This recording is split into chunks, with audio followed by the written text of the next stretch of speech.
Good afternoon, ladies and gentlemen. My name is Sandra Ahamia. I work with Chapter 4.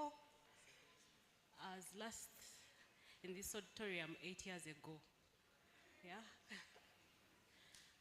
Not so old, yeah? I'd like to welcome you to this afternoon's Moot competition. Thank you for making time to be here with us.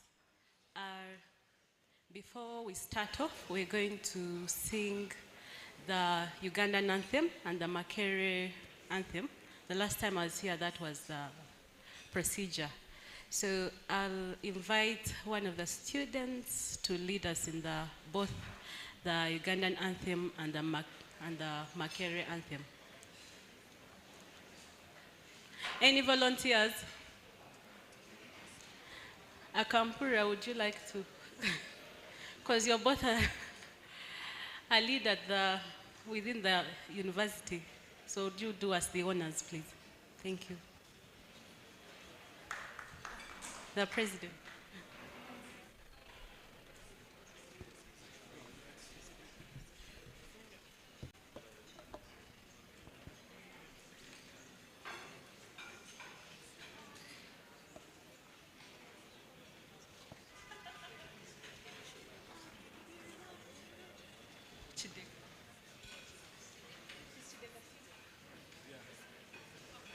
I'll help you with the Makere anthem. It's okay. Let's all rise.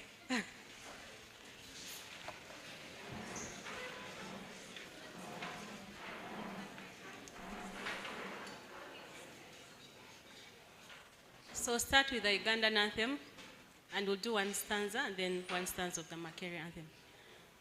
O Uganda, may God uphold.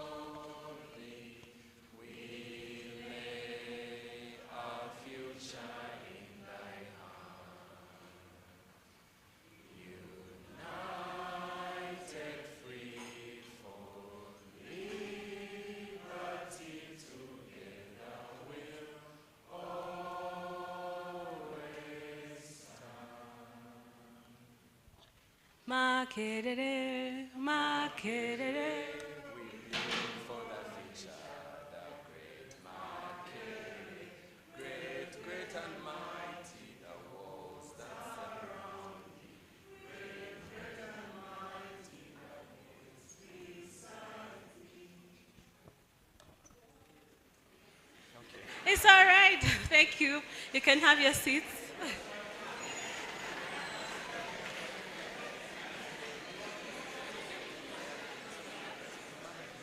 So I'm going to be moderating this afternoon, and I'll moderate with Geoffrey Obo, who is seated right there. So without further ado, we'll go into the speeches, and I'd like to invite the Makere Law Society president. Will you please come on?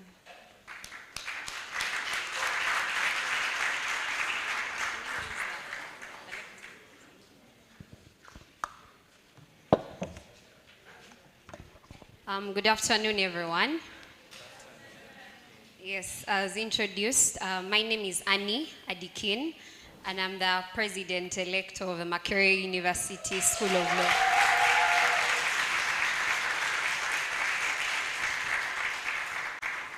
Thank you for voting.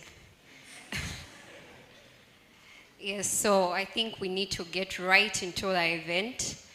The deputy principal, our beloved partners, the delegation from Chapter 4, the Human Rights Peace Center, the University of Chicago, the School of Law, our Moot Court judges present, the lecturers are present, and the students' fraternity. A good afternoon to you all.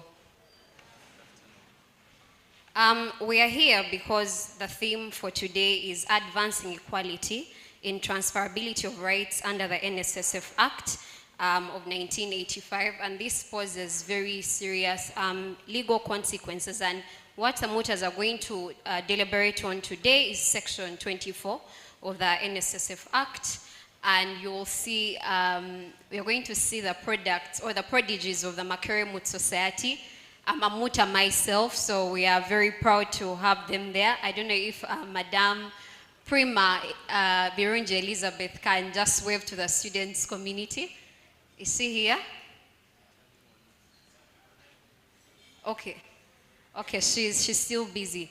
But yes, so the Makerere School of Law boasts of a very strong moot society. We've had our students taking part in different moot court competitions, both internal, national and international.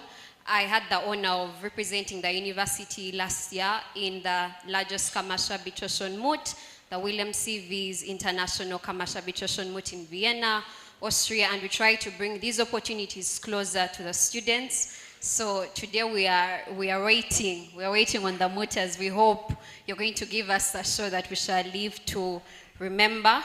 I'd not like to prolong this. Thank you so much for coming, everyone, and I wish you all the best today. Over to the moderators.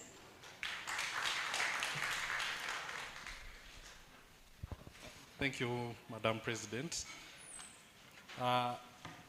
You're all welcome, and as you can see, the moot is organized together with Chapter 4. So it's important that Chapter 4 come and say something for us. Sandra couldn't come, and she's the moderator, but she's also representing Chapter 4. She didn't want to self-invite, so Sandra, Hamya, you're welcome. Thank you.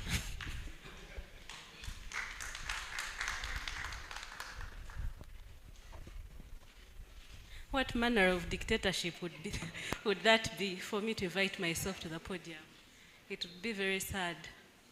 So my name is Sandra, like I already said, and I'm here representing Chapter 4, but I'm very sure Mr. Nicholas Opi will be joining us soon. All protocol observed. The idea to moot the advancing equality and transferability of rights under the NSSF Act. I would like to give a brief background how and why we're here. Is that it was born in the one Claire Biargaba's mind in trying to debate whether Section 2024 of the NSSF Act indeed provides the right mechanisms and modes of transferring your benefits if you've saved with NSSF. And this then, we collaborated with the University of Chicago and HURIPEC, the Human Rights Peace Center, led by the able Dr. Kavumba Usinje, and the University of Chicago, which is led by the University of Chicago Global Human Rights Clinic, led by the assistant professor of law? Yeah, clinical professor of law, Dr. Angel Parin, who is here with us. We are pleased that you are able to make the journey. And so here we are today to actualize what started off as an idea. This is to say to you students, do not be afraid to share your ideas because they can actually be realized. Yeah? So as you're seated here today to listen to the people that are mooting this idea, know that the law school is preparing you to think, analyze, and challenge. And those ideas that you have can be actualized, whether in courts of law, whether in places where policies are made. So this is a testament that your ideas can be actualized. And so please go ahead and think those ideas. So we're glad to be here, and we look forward to a good moot competition this afternoon. Thank you very much.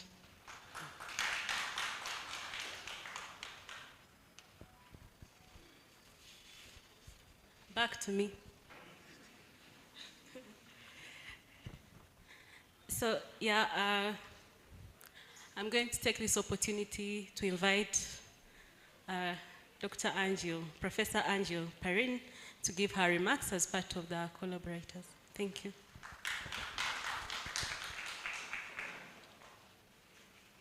Thank you very much, Sandra, and thanks to you all.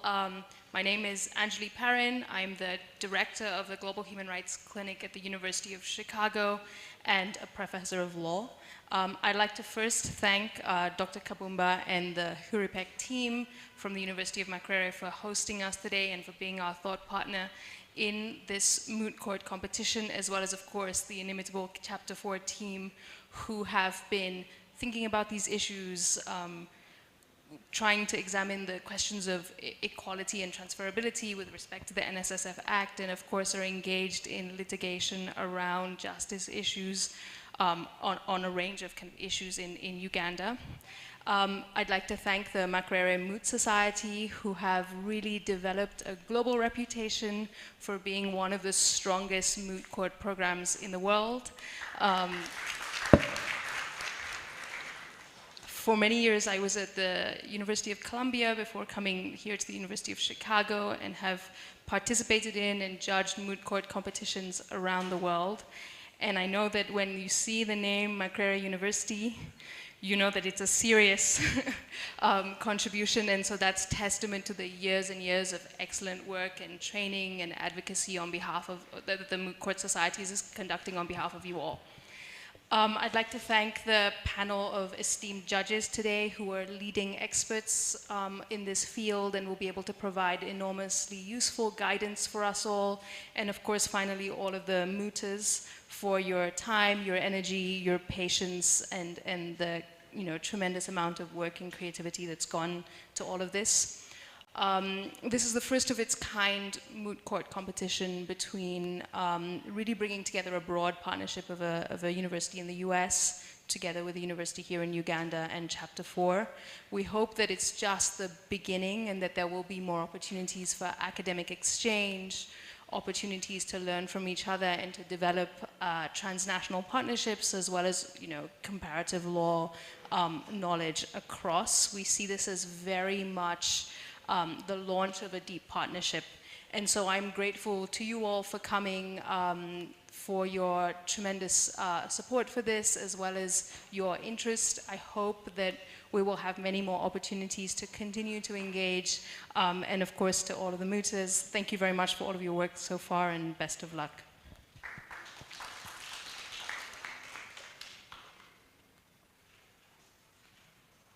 Thank you so much, Prof. We'll then invite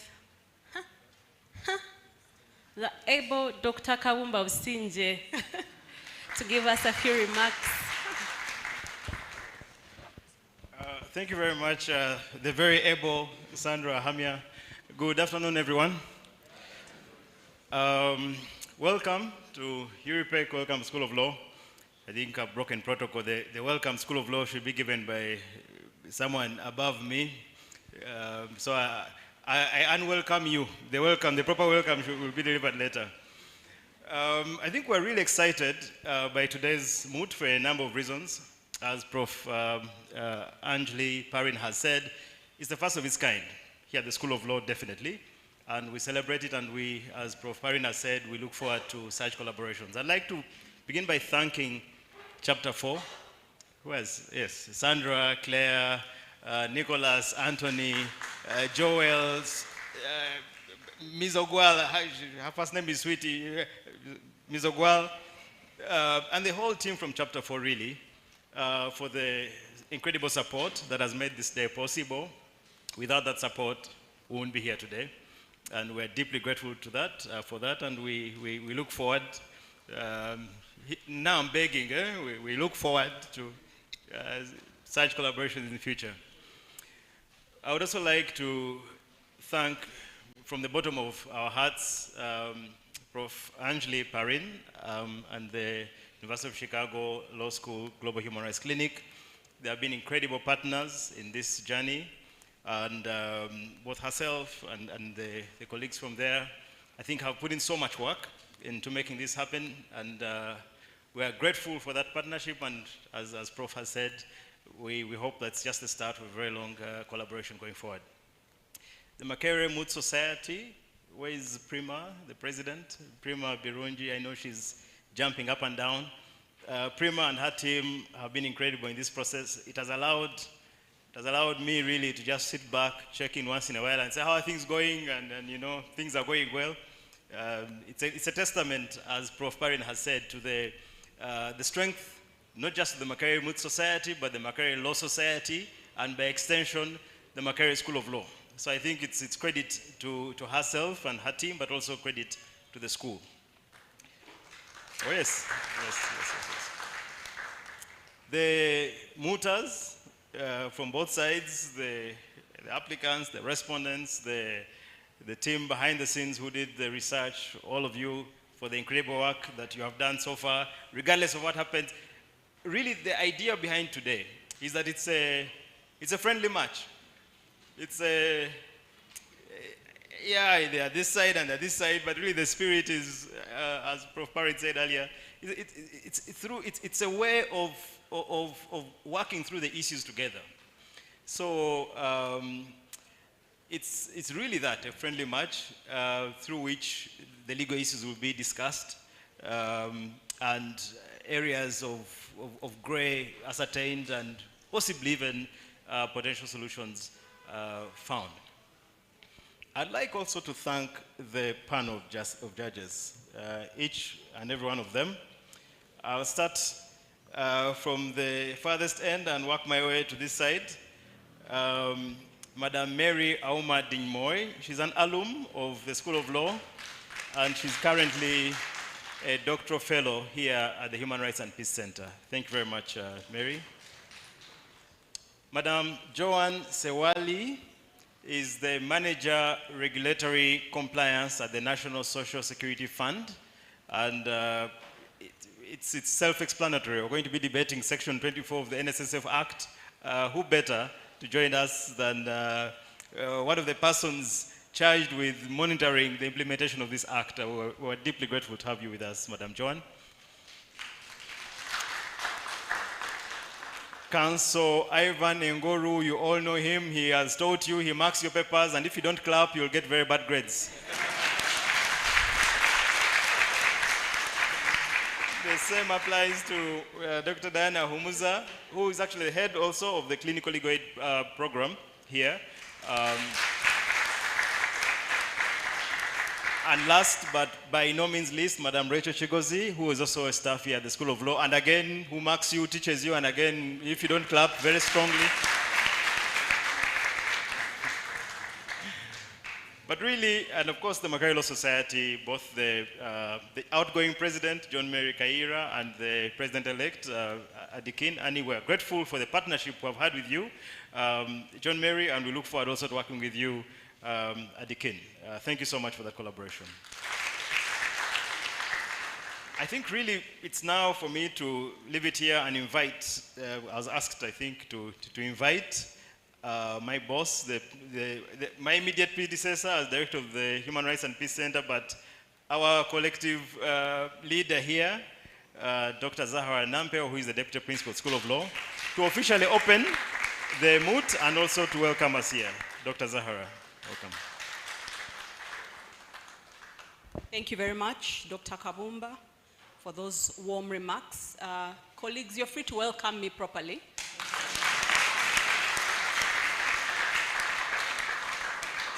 Now that's more like it. I feel like I'm a loved leader.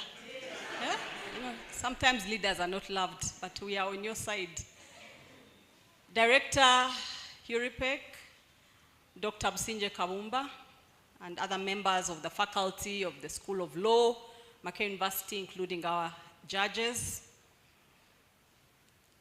representatives from Chapter 4, Uganda, our partners in this Moot, Professor Anjali Parin, Assistant Clinical Professor of Law and Director of the Global Human Rights Clinic. I believe that's the equivalent either of HURIPEC or PILAC. And your team from the University of Chicago, members of civil society present, President-elect Makerere Law Society, Ms. Adikin. Please remember to remove your poster after the Moot from the podium here, otherwise you'll be charged. And the outgoing president, with whom I have worked very dearly together, Mr. Kaira, our Mooters this afternoon, our students, distinguished ladies and gentlemen, good afternoon. A warm welcome to you all this afternoon at a time when a lot is going on in the country. Actually, when people hear that with whatever else is going on and we are here doing a moot, perhaps they may think that we are not getting our priorities right. Reading the news, the recent debacle about the misappropriations ongoing in different government departments leaves me wondering whether the country will have enough resources on which to operate. Ask yourself, where are we headed? The university staff were only paid on the 6th of this month, meaning that the government coffers are empty. I look at the state of the roads and wonder the path that we are taking as a country. As Makerere University, we try to do what we can as an academic community to support the transformation of societies through what we do best, teaching, our numerous research initiatives, and partnerships such as the one we are celebrating this afternoon with Chapter 4 and the University of Chicago. Let me on that note declare that I'm wearing two hats. I belong to both Makerere University as Deputy Principal School of Law, but I'm also the Chairperson Board of Directors of Chapter 4. Conflict of interest declared. Therefore, to the objectives of the moot this afternoon, I'm doubly invested and just as motivated that we shall surpass our goals. Thank you very much, Human Rights and Peace Center, for this collaboration and convening this moot. And on a theme that is very timely, social security. Social security functions as a social safety net to ensure that people's lives are stable, that they are anxiety-free as we prepare against difficulties that may endanger the stability of the living in cases of, for example, illness, injury, unemployment, and any other unforeseen accidents that sometimes require that we are out of work. It provides a foundation of income on which workers can build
security.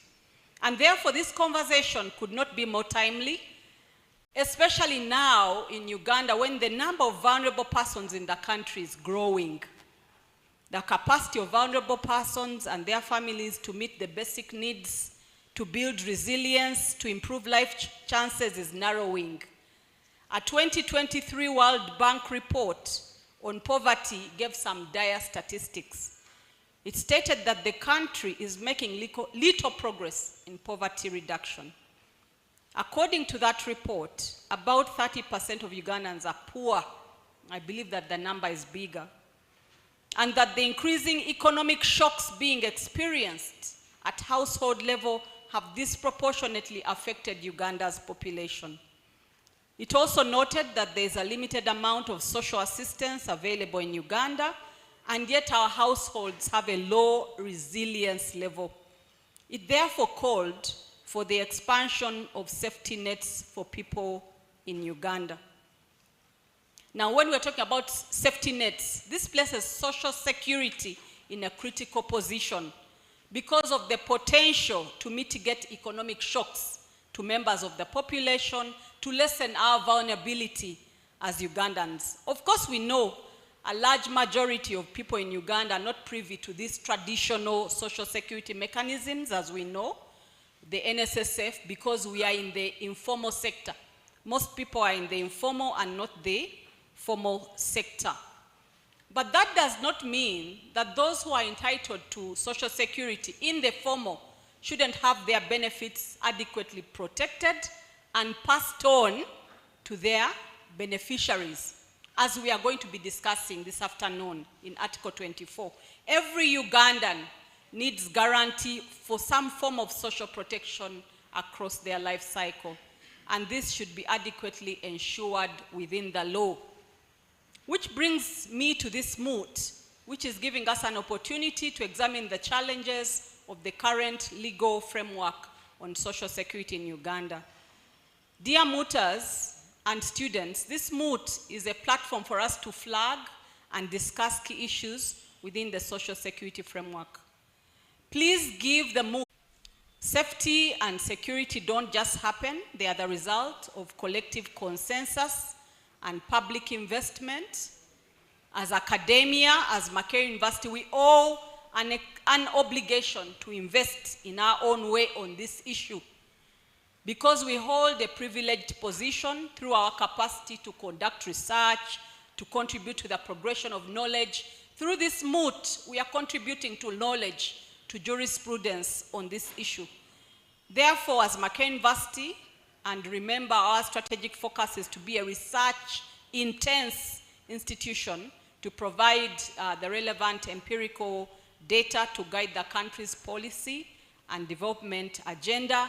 We are happy this afternoon to have been invited by Chapter 4 and University of Chicago to be part of this Moot. We are happy to support further on any areas that may be required as you take this further, perhaps through research.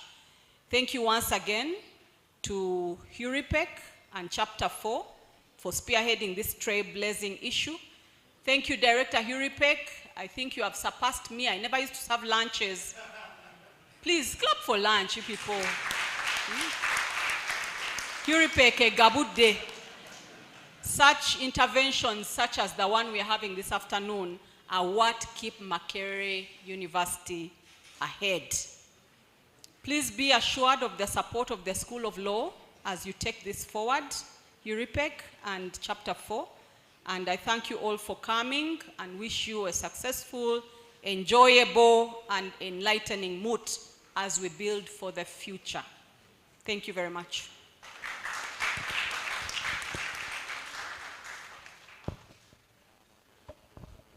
Thank you so much.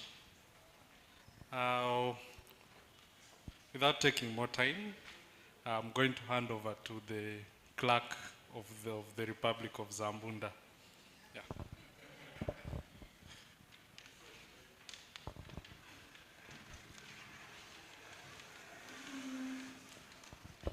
All rise. Yes. Yes.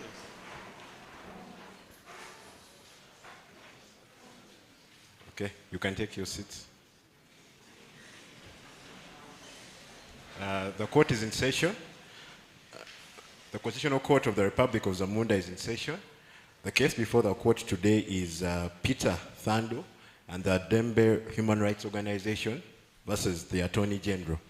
The judges will introduce themselves, and then we will have submissions from both parties to the matter.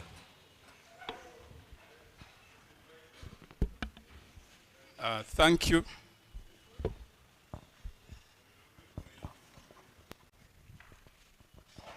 Hello? Hello?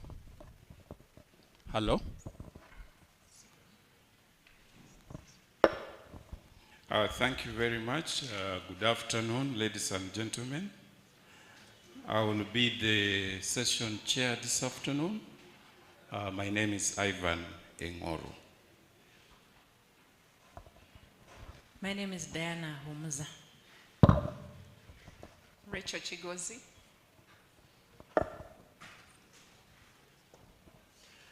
Good afternoon to you all. My name is Joanne Sewali. Hello everyone, my name is Mary Auma Dingmoy.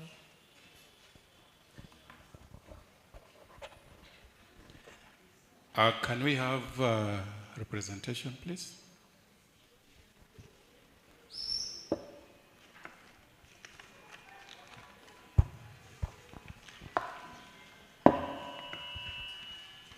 May it please this honorable court.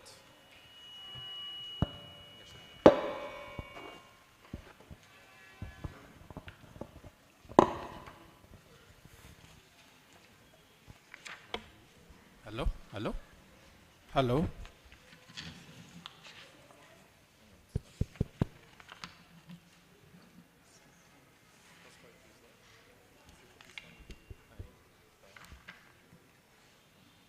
May it please this honorable court. My name is Kahiji Calvin. I am the Attorney General of the Republic of Zamunda, appearing for the state in the matter of Peter Thando and the Dembe Human Rights Organization versus Attorney General. I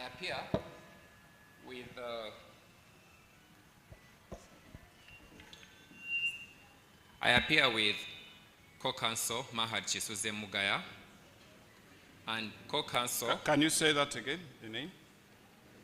Mahad Chisuze Mugaya.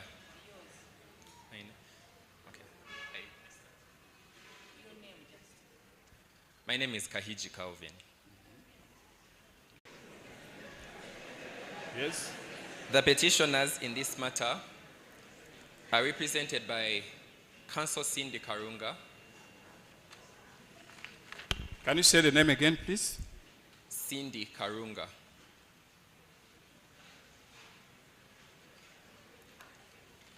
Counsel Lindsay Saliman.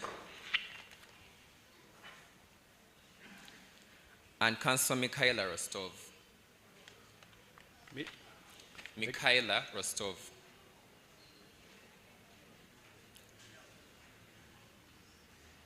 Can you spell the second name, please? The learned attorney general. R-O-S-T-O-V. V? Yes. Okay. That's it. I yield the floor.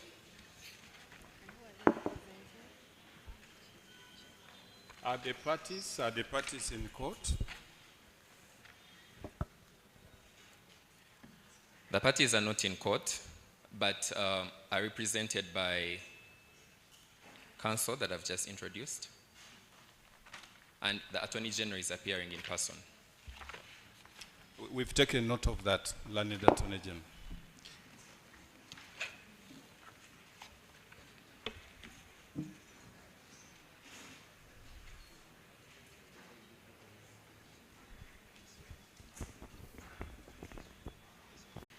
I will begin with the time.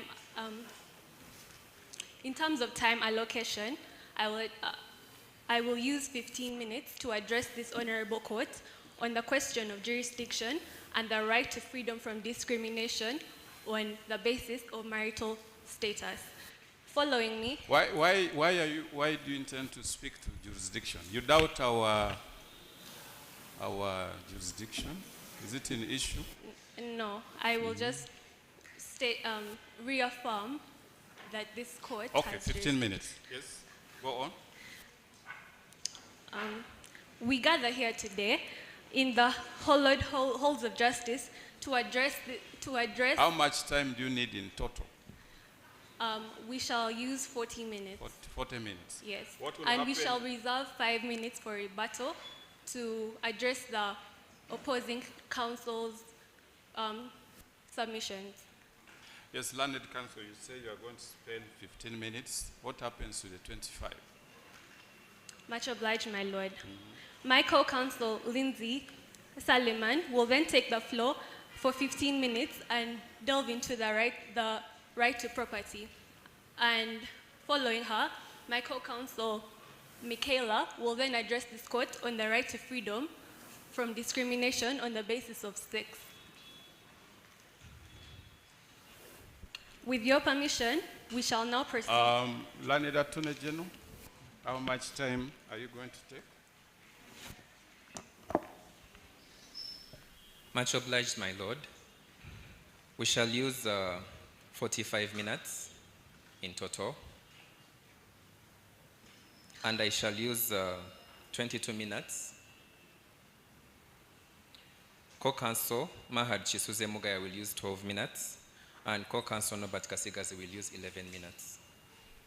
And what is your response to the legal issues that your learned friend has suggested? Do you have a memorandum of scheduling? Have you agreed to those issues?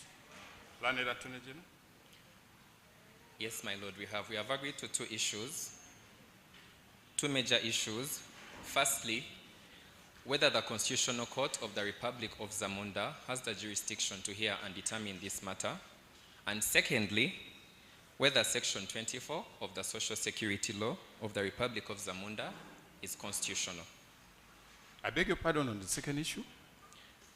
Whether Section 24 of the Social Security Law 2012 of the Republic of Zamunda is constitutional. That's broadly the issue, and it shall be later divided into. What do you mean by that? The issue is not clear to the court.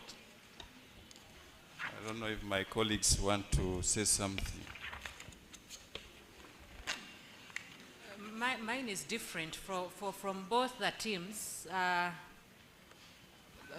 None seems to raise an issue on remedies, even the applicants. When you are dividing up your time, you didn't give an indication on whether anyone will be arguing on remedies. And then, of course, when the Attorney General is speaking, he also seems to suggest that remedies are not an issue. That was my concern.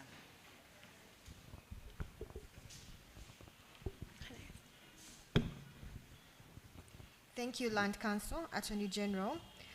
Please qualify what law you are challenging under Section 24, you said, of the Social Security Law. I'm sure it is well stipulated. You would like you to address us on that particular law as well. Thank you. Much obliged, my Lord. Under paragraph 3 of the facts, maybe, Learned Attorney General, why don't we ask counsel for the applicant to speak to their, this is their case. What is the second issue about? Much obliged. Of course, we know we have the power to frame or reframe the issue, but we needed to hear from you what the complaint is in issue 2. What's your grievance? We as the applicants aver that Section 24 of the Zamunda Social Security Act is unconstitutional on the grounds of discrimination. Which provisions of the Constitution does it?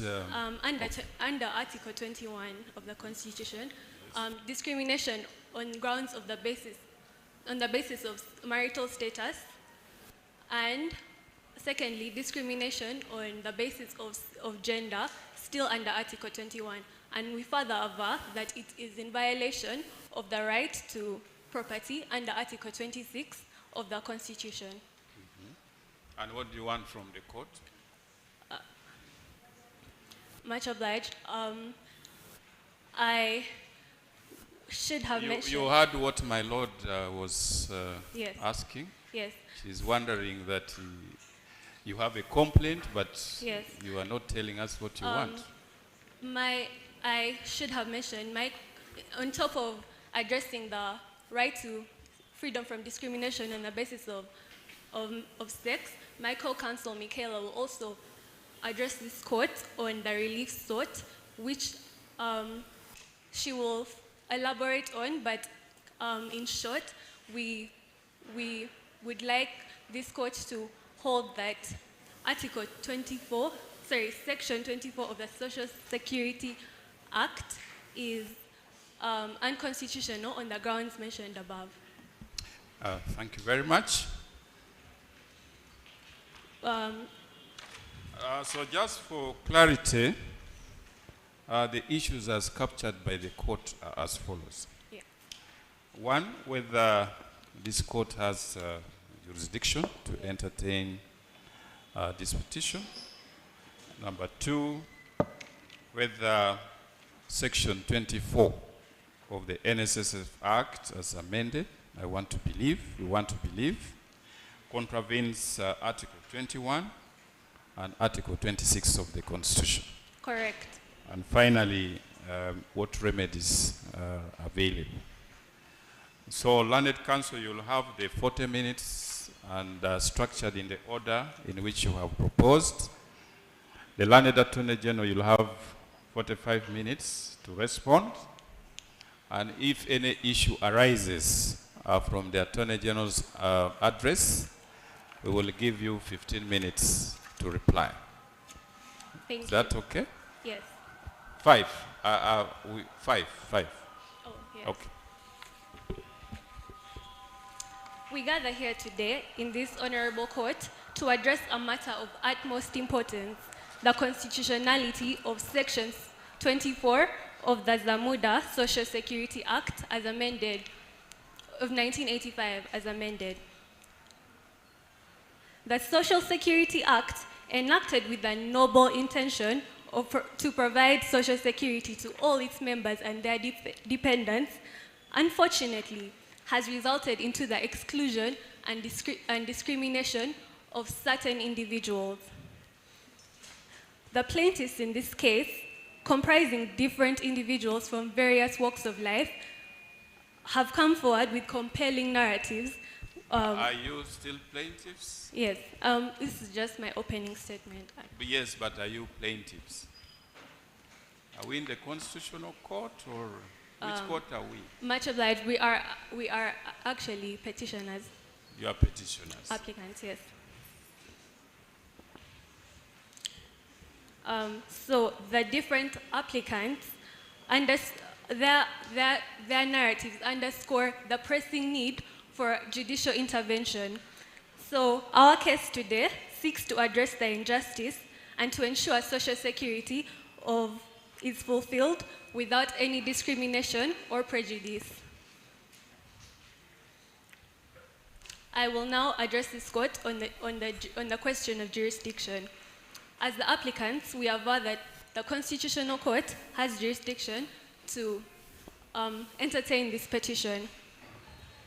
This petition is brought before this honorable court under the purview of Articles 50 and 137 of the Constitution, as well as Rule 3 of the Constitutional Court Petition and Reference Rules, challenging the constitutionality of Section 24 of the Social Security Act. The Constitutional Court has a jurisdiction and provided for, as I mentioned, under Article 137(2). Sorry. Yes.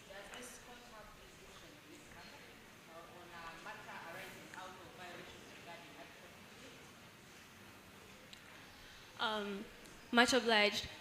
We aver that it does. What does Article 50 say? Do you have a copy of your Constitution with? Article 50 states it guarantees the rights of any person whose fundamental right or other rights guaranteed under the Constitution have been infringed or threatened to seek redress from any competent court.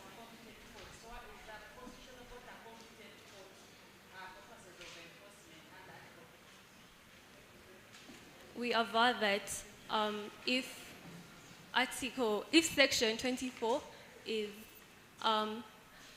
hopefully held to be unconstitutional, Article 50 will then apply.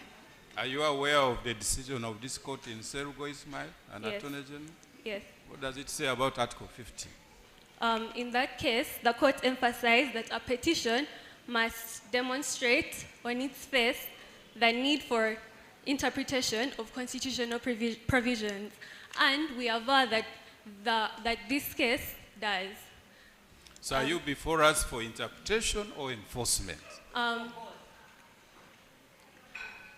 I appreciate the correction. We are here for interpretation under Article 137.3.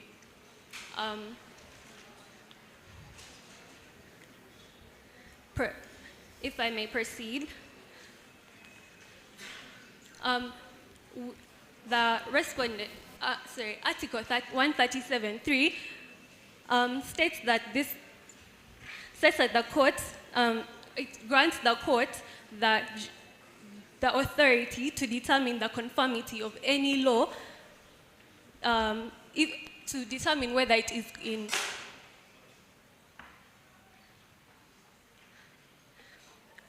in line with the Constitution. And in the case of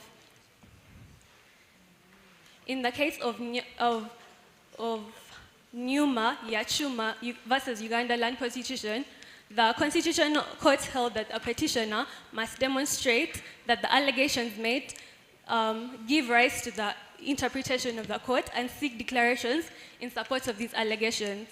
So, our petition satisfies these requirements by alleging that Section 24 of the Social Security Act is in violation of Articles 21 and 26 of the Constitution.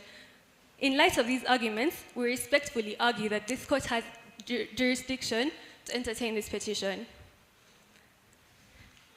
I will now proceed to our first issue, which is, and under this, we argue that. Council, just a second. One of the issues that you raised, I think that the last council will be arguing, is on the issue of sexual orientation, discrimination based on sexual orientation. Is that a parameter that is recognized under Article 21 of the Ugandan Constitution or under the laws of Uganda? Much obliged, my lord.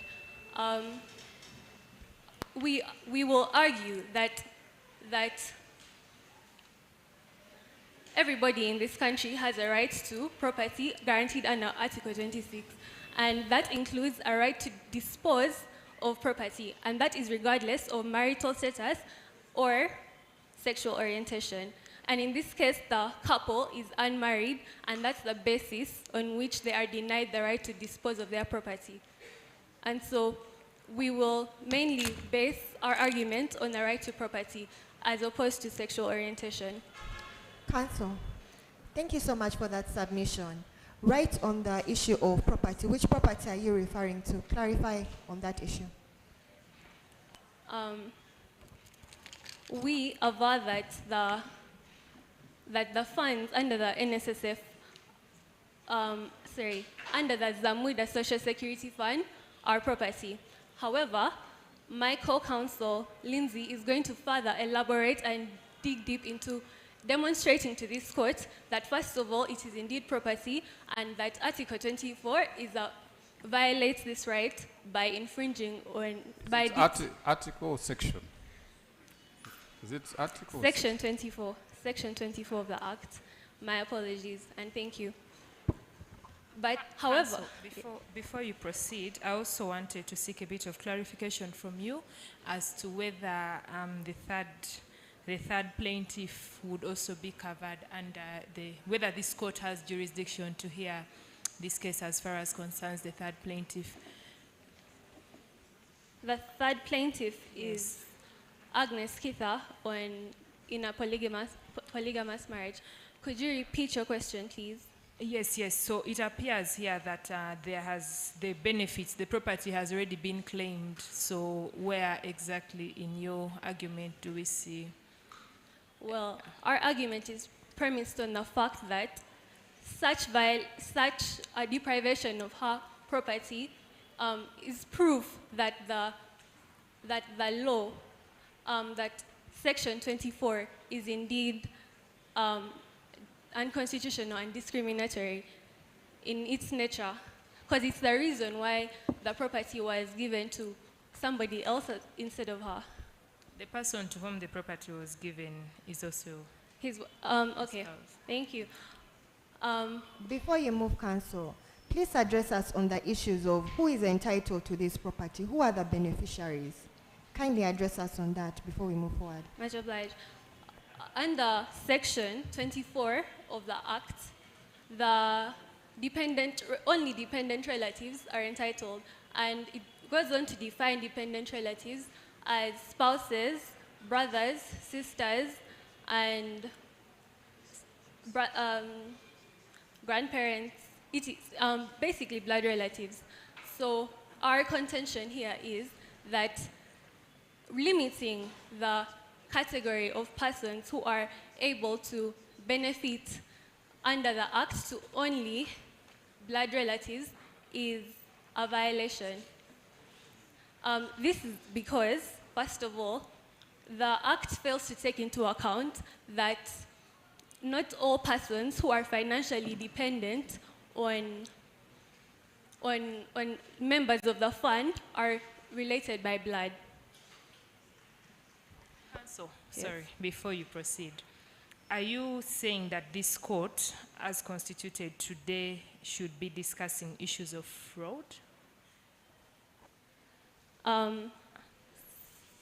In the case of the third plaintiff, Okay. that is, Much obliged. because it appears that the circumstances under which, the property was given was Yes. real property. So Section 24 C states that once a claim has been made for the money under the fund, nobody else can claim under that fund. So we argue that this is wrong. I think, Learned Counsel, what my lord is saying is that if it's an issue of fraud, don't you have alternative fora Yes, where you can pursue? What is there to be interpreted? I was getting there. If the grievance is one of Okay. fraud. Thank you for clarifying. The issue here is that the Social Security Fund does not take due diligence. Like that particular article limits it to only it's on a first come, first served basis. So it doesn't take due diligence to check if there are other beneficiaries who possibly have rights to the fund. For example, in Agnes Kitha's case, the first wife, she was married as well, customarily, and she had children. However, the deceased had another wife and other children. However, if the Act says that it's only the first person who comes, or once a person comes, nobody else can claim, then... Counsel, draw us to that provision that says that it's only on a first come, first served basis in order to receive these funds. Yes. And whether that is a matter for constitutional interpretation. That's the question we are... that's our dilemma as a court. Section 24C of the Act. Okay, it says a lot, but at the end of it, it says that when a claim has been made, no other claim can stand under the Zamunda Social Security Fund. Counsel, let me clarify for you. Because remember, when we are looking at interpretation of statutes, you have to read the statute as a whole in order for it to make sense. Eh? And it's very clear that there is a criteria that has to be followed. So Section 24(1)A starts with the first, that is the, mother, wife, daughter, son. Then if those ones are not there, the next category and its own class, then the next category and its own class. And this is also not limited to blood relatives. If you are to continue on in Section 24(3), it also clarifies further. It includes adopted parents, adopted children, stepchildren. So it's not limited. So kindly address this court on what exactly is unconstitutional that you would want this court to address. Thank you. And counsel, while you're at that, you also address the court on why you're not taking the option given under Section 44 and 45 of the Act, where we probably know that knowingly making a false statement or a false representation would be an offense, of which then the NSSF Act provides procedure that must be followed. So why? Section 24 creates a basis for such fraud or such claims to be made. This is because it does not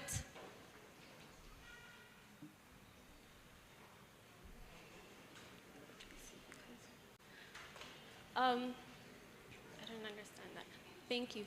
This is because the Constitutional Court has the authority to make a ruling that the entire act be either modified or annulled.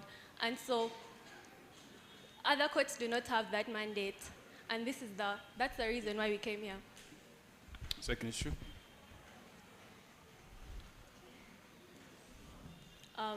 Are we having the second speaker on the Yes, second okay. issue? I had only one issue. Discrimination on the basis of marital status.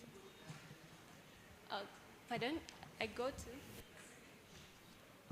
on marital status. Yes, can we hear you on the infringement? We want the specifics of the infringement. Okay, thank you. The alleged infringement. Okay. First of all, we argue that Is that still you or your co-counsel?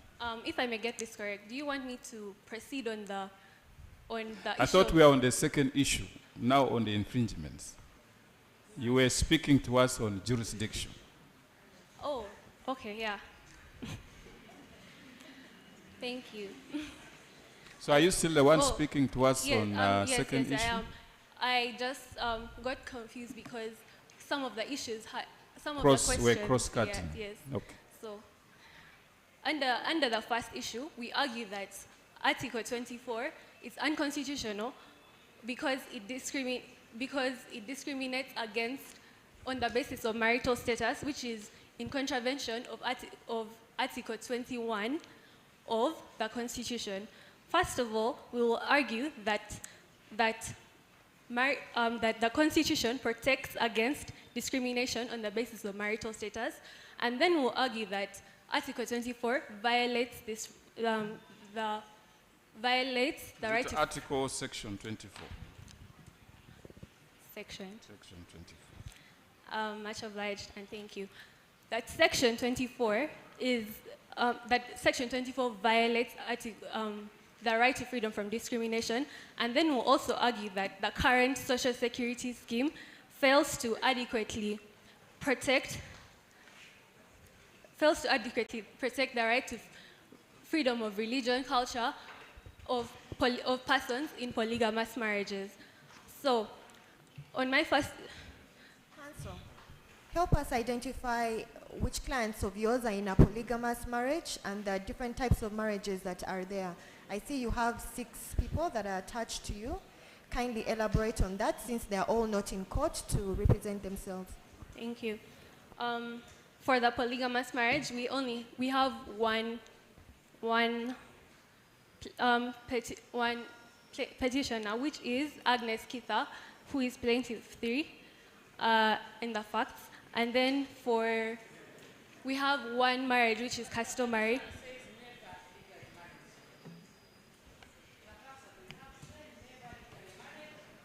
Wives is in court. Can we give them a chance, please? Let's observe some order. The Was audience. Agnes in any polygamous, customary recognized Yes, marriage? it says that, but they were never legally under the Zamuda law, but instead simply visited each of the women's families to officially introduce himself to them. And under Section 3 of the Customary Marriages Registration Act, a customary marriage is one which follows the traditions of society. So kuchara, if they did kuchara, that would be a customary marriage, because the facts say, although never legally married to either of them under the law. So I think you answered that question. Do we have any customary married person here legally? Yes. Okay. We argue that Agnes In Kitha... 2 minutes, your time is up, learned counsel. Thank you. Let me answer her question first. We argue that Agnes Kitha was actually married because the facts say that he went and visited the women's family and introduced himself to them. In Ugandan law, an introduction is when a husband goes and introduces himself to the family. And that's done in many cultures. So, Taking your boyfriend home, you say, this is my boyfriend. That is an introduction. Would that make you legally married? When the facts say you're not legally married, but it's okay, Council. We interpreted this to mean that the introduction was done, but it wasn't registered under the law. So does that make it a marriage? If it's not registered, what does the law say? The law says that it must be registered. However, the courts have taken a more liberal approach towards this requirement. In the case of Negulu Seruga. Okay, Land Council, can we have next speaker, please? Your Yes. time is up. Much obliged, thank you. And now I will invite my co-counsel, Lindsay Saliman. They're addressing us on what issue? I am addressing you on the issue of how Section 24 violates petitioners' property rights under the Constitution. Learned Council, how much time are you taking? 15 minutes. 15 minutes. Yes. If possible, I will also just close out the marriage arguments. It is precisely because the petitioners are not in legally recognized marriages that they're discriminated against. It is because petitioner Agnes Kita is not in a legally recognized marriage, yet she is financially dependent in the way that a wife would be, that she is excluded by Section 24. Similarly, John is excluded because he has an opposition to being involved in a marriage due to his disagreement with the Catholic Church. Same is the case for Claire, who is not in a marriage yet wishes to leave her funds. Leading to the issue, so it is precisely because the law does not recognize these unions, yet there is an existence of financial dependency that we believe that the act is discriminatory on the basis of marital status. Counsel, Yes. before you leave that point, yes, whereas these people are not legally married, are there any issues in place? Yes, the issue is that a married individual would be able to leave. No, not that legal issue. Yeah. I mean children. Oh, so some of the petitioners do have children who are able to recover, but the constitutional violation is that the life partner is not able to, whereas a legal spouse in would be. Uganda, do we have life partners or we have husbands and wives? Which one is legally recognized? Life partners exist in reality, and so What does the law say? the law says Section 24, which we believe is unconstitutional, says that only spouses may recover. That is unconstitutional. Who is a spouse? Husband or wife. Yes, thank you very much. Now, if one of your clients is not legally married, but they have issues, beneficiaries, Yes. who from their spouses, Yes. don't they have rights too? Why are we focusing on something that is not legally right, yet there are actual people who can benefit from this social security? Can you address us on that? Yes, I will address you on this, and then I will move on to property to ensure we give adequate time to the Before you issue. move on, and as you address that, I wanted you as a team, because your first council ignored that. I see you also going on and on. I don't know whether you reach there, but I wanted you as a team, but starting with you, to address us on the relevancy of paragraph 17 of the facts in your case. Yes. Because this state is a signatory and a party to so many international human rights conventions that have obligations, and I don't know whether this was just redundant or whether you will refer to those obligations that accrue from those international instruments? Yes, we will refer to those obligations. Mostly that will come into Michaela's argument, so she will address that then. With respect to the final point on the marriage issue, children are able to recover, and that is positive, but that doesn't eliminate the wrong of legal spouses being able to recover and life partners not. Now, to move on to the issue of property, I will first be arguing that NSSF funds are the personal property of fund members. Second, that there is a long-standing right at common law for citizens of this republic to dispose of their personal property by will. And third, that NSSF Act Section 24 deprives individuals of a right or interest in property as per Article 26 of the Constitution. Counsel, just a moment, for purposes of clarity. When you say that members, this property belongs to members, which members are you referring to? It is the personal property of fund members and thus their right to dispose of it by will. Okay, now, have you addressed yourself to Section 19 of that law? The Social Security Act? Stating? Section 19 of the Social Security Act? Stating? Counsel. Should I hold you in contempt? No, my apologies. I think your colleagues can help you identify that. We can give you a minute or two. My Lord is referring to Section 19 of the Act, which Yes. you seek to challenge. Okay, okay, Counsel, Yeah. for purposes of time, Yeah. Section 19 provides a list of benefits whereby an NSSF member can Yeah. claim. Yes. Okay, what are those benefits? There's immigration benefit with invalidity benefit, survivor's benefit, age benefit. We're speaking about the survivor's benefit in Yes. 19E. Yes, understood. Now, under the survivor's benefit, who are the beneficiaries? We have identified the wives, the spouses, husbands, and children, right? Correct. Yes. Now, when you say that it eliminates all, that the property belongs to a member, that is legally incorrect.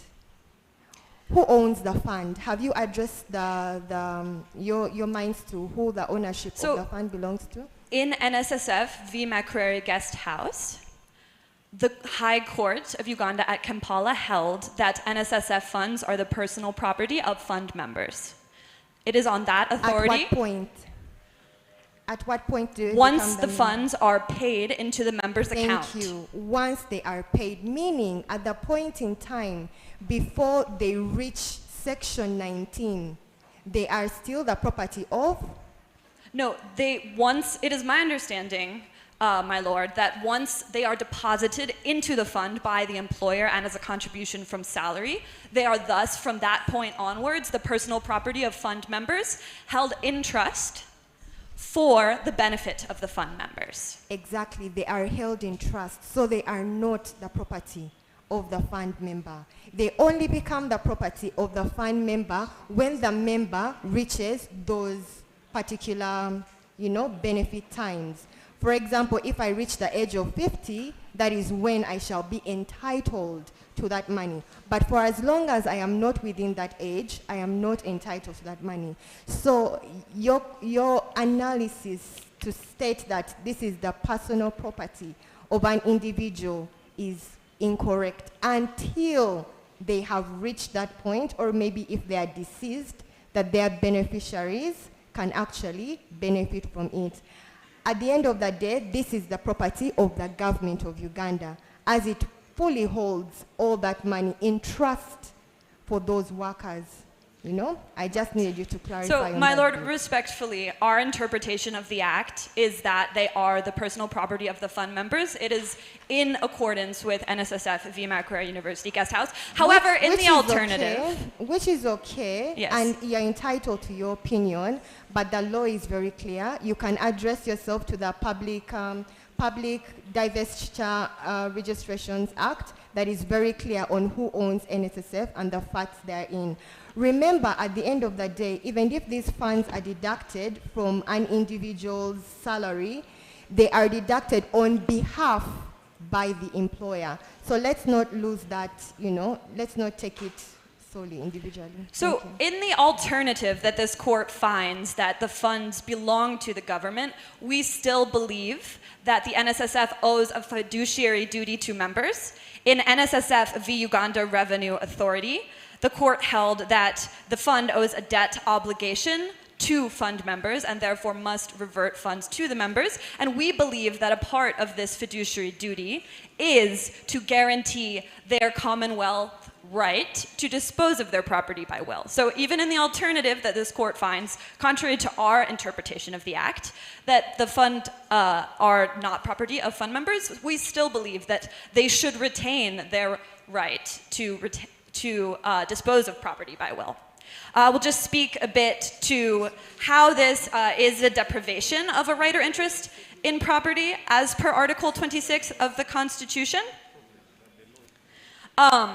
The long-standing right to property at common law has its origins in English law, but has also been recognized by South Africa and is limited only in the case of discrimination.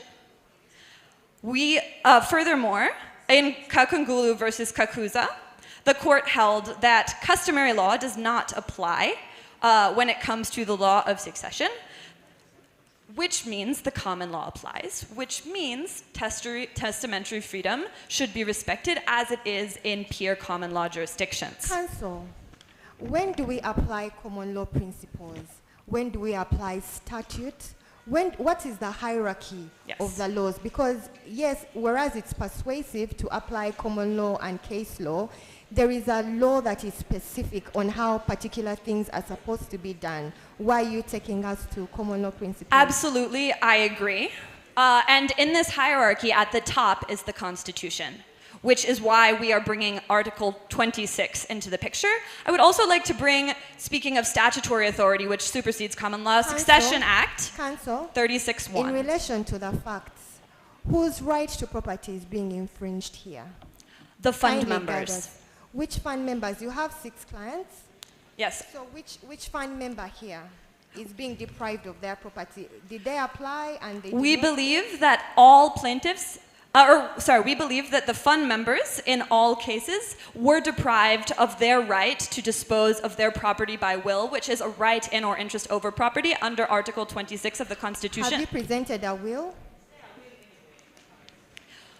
They are not allowed to dispose of their property by will. So where does it say that they are not allowed to dispose their property? Because if the law... So in the facts... Counsel, yes. A minute. Yes. Then you can. Because it is quite clear that your different clients have different issues that are pertaining to them. And I'm seeing some are deceased. So I need you to take us specifically to what exactly you are trying to address and what is making Section 24 unconstitutional. Absolutely. So as per the facts, I could address all of the clients, but for the interest of time, I'll focus on 1 or 2. If you turn to plaintiff number 6, Claire, she actually applied to the NSSF fund to register her partner as her beneficiary and was denied the possibility to do this, thus a denial of her right to dispose of her property as she wishes. And you could also refer to Josephat, who sought via the ZSSA mobile app to register his neighbors and longtime caregivers, and was also denied the opportunity to dispose of his property as he wishes. So you have 2 minutes to wrap up. Excellent. Okay. So my final point that I'd like to come to is that limiting the ability is that effectively what Section 24 does is it substitutes Parliament's judgment for who is in need of Social Security for the judgment of the people who are on the ground and earning these funds. I believe that this limitation on an individual's property rights is not justifiable in a free and democratic society. I believe that it is not necessary for the public use. If an individual, like Plaintiff 6, like Plaintiff 4, passes away, their dependent relatives are left with their dependents, who in every practical aspect are like their relatives, are left without protection, only able to be reimbursed for a small portion of funeral expenses. This is against the desires. Counsel, I think you are misinterpreting Section 24. The funeral expenses are something completely different. Section 24(1) is very clear on how that property is supposed to be disposed of. In your case, your clients are dependents. Some of them some of the members have been deceased, but where does it say that their beneficiaries cannot? So Plaintiff 4 and Plaintiff 6 do not have dependents as dependents are defined in Section 24, and therefore they are unable to leave their benefits, their hard-earned benefits, to which they have been contributing their entire careers, to anyone. But you see, Counsel, whereas the Social Security law is quite clear, and since your clients are actually still alive, can't you advise them to write a will and bequeath this? So my clients fear that were they to, due to the fact that they have been denied permission to register their dependents by NSSF, they fear that were they, I refer to paragraph 17 and 11 of the facts. Look at paragraph 15. It's very clear that when they went to the Social Security Agency, they failed to register and update their relationship status. That is what was denied, not the fact that they didn't want them to access the property, or what you're referring to. Please clarify. So my clients fear that were they to leave this in a will, that will would be overridden by the text of Section 24 as it stands. We are going to add you 2 minutes to wrap up. Sure. But as you wrap up, I also have a small question. I don't know whether you have the act there, Section 24(2), where there are no dependent relatives and a fund member has passed on and there are no dependent relatives, that the person is only entitled to claim funeral expenses, reasonable funeral expenses, and I don't know what happens to the other amount of money, and I don't know what your views as counsel for applicants is regarding that. Because imagine someone has, let's say, 1 billion. Right. There are no dependent relatives, but there are all these other scenarios that you actually have in your case, your live cases. But the person then is only entitled to claim, let's say, 5 million for reasonable funeral expenses. What happens to the other money, to the other funds, and is there any constitutional issue regarding that is of interest to your case? Yes, that is an excellent point. It is our understanding that the funds revert to the government and that the dependents desired to be beneficiaries by our plaintiffs are left without Social Security. So I would like to close by saying that human relationships are complex, financial dependency is complex, and we need to trust individuals to nominate who in their lives deserves and needs the benefit of their hard-earned contributions to the NSSF fund. Thank you. Thank you, learned counsel. Finally, good afternoon. Your name for the record? Michaela Rostov. Pardon? Michaela Rostov. Okay, Michaela. And may it please the court. I will be addressing the court today. Counsel, how much time are you spending? 10 minutes. 10 minutes. Yes. Okay, thank you. Please go ahead. I will be addressing the court today on the issue of sex-based discrimination as well as the matter of our requested relief. First, I will argue that Zamunda has affirmative obligations under both domestic and international law to prevent sex-based discrimination. Second, I will argue that by excluding individuals like Scylla, like Agnes, from the Social Security scheme, the Social Security Act disparately impacts women and therefore unconstitutionally affects women. Finally, I will argue that in order to cure this constitutional defect, as well as any potential other defects identified by my colleagues, Zamunda must amend its Social Security regime to allow account members to name their beneficiaries as they please. First, I want to begin by discussing Zamunda's affirmative obligations under the law to prevent sex-based discrimination. Article 21 of the Constitution states that no person shall be discriminated against on the basis of their sex. This is also the case in many of the treaties to which Zamunda is a signatory, such as CEDAW, such as ICCPR, such as UN. Learned Counsel, on your third issue, is it within our power to amend the law? Yes. Are you in the correct place?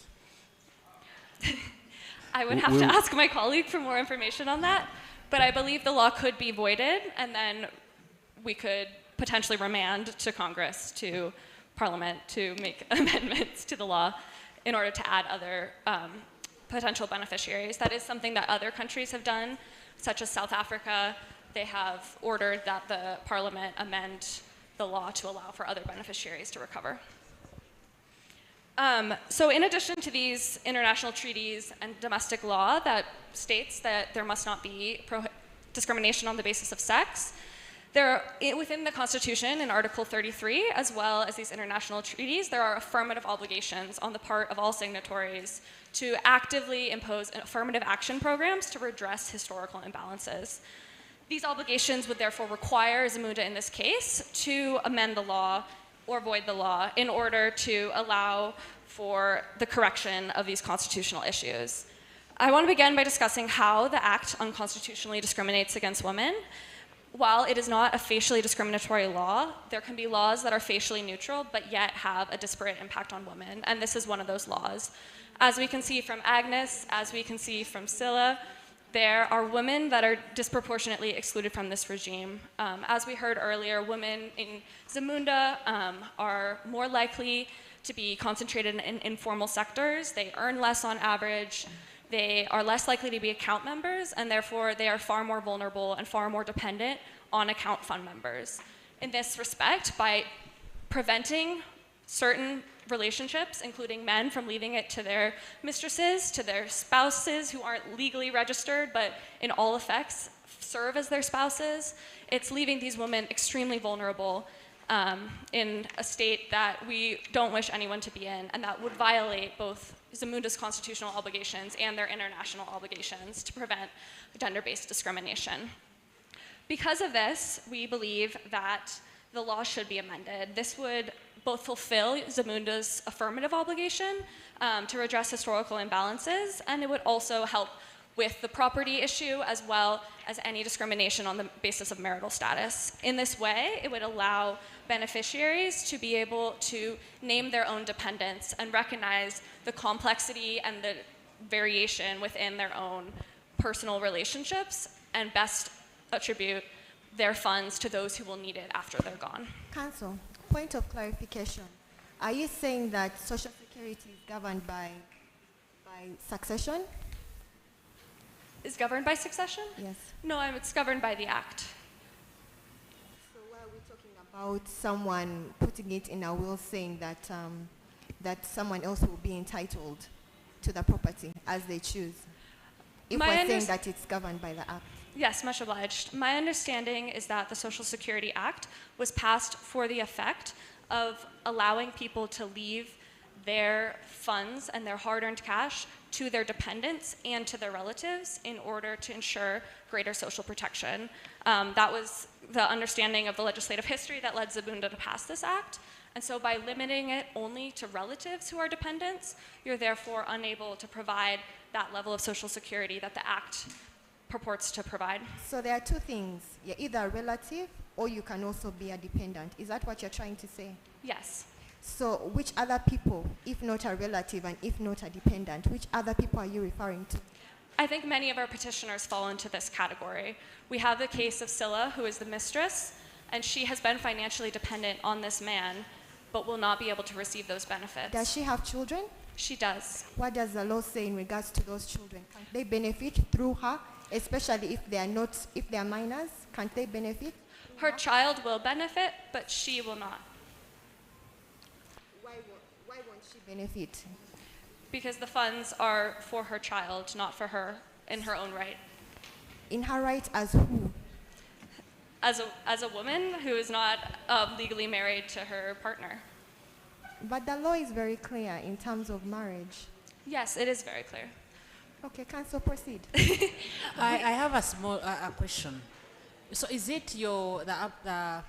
this petitioner's case, applicant's case, that do you want section 24, okay, declared unconstitutional, but with what modification, or do you want like social security to be dealt with like any other property, like land, so that people are then free to just will it as they wish? Or do you think there's value in a law being in place to really guide on how social security should be managed?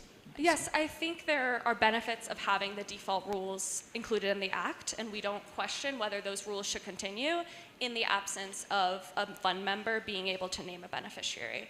However, where beneficiaries have other dependents who they wish to name, we would like them to be able to name those beneficiaries in order to ensure that all of their dependents are cared for in the event of their death.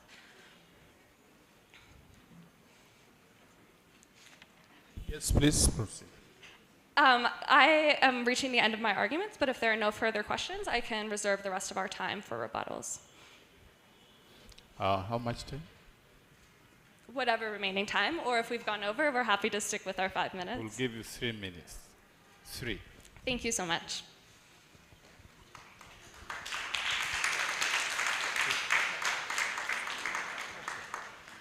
Learned Attorney General, can we have the structure of your speeches? Who is going in first, on what issue? And how much time? Much obliged, my lord. Your lordships, today we stand at the intersection of constitutional principles and Attorney General, you've not answered us. Much obliged, my lord. Who is speaking on what issue, how much time?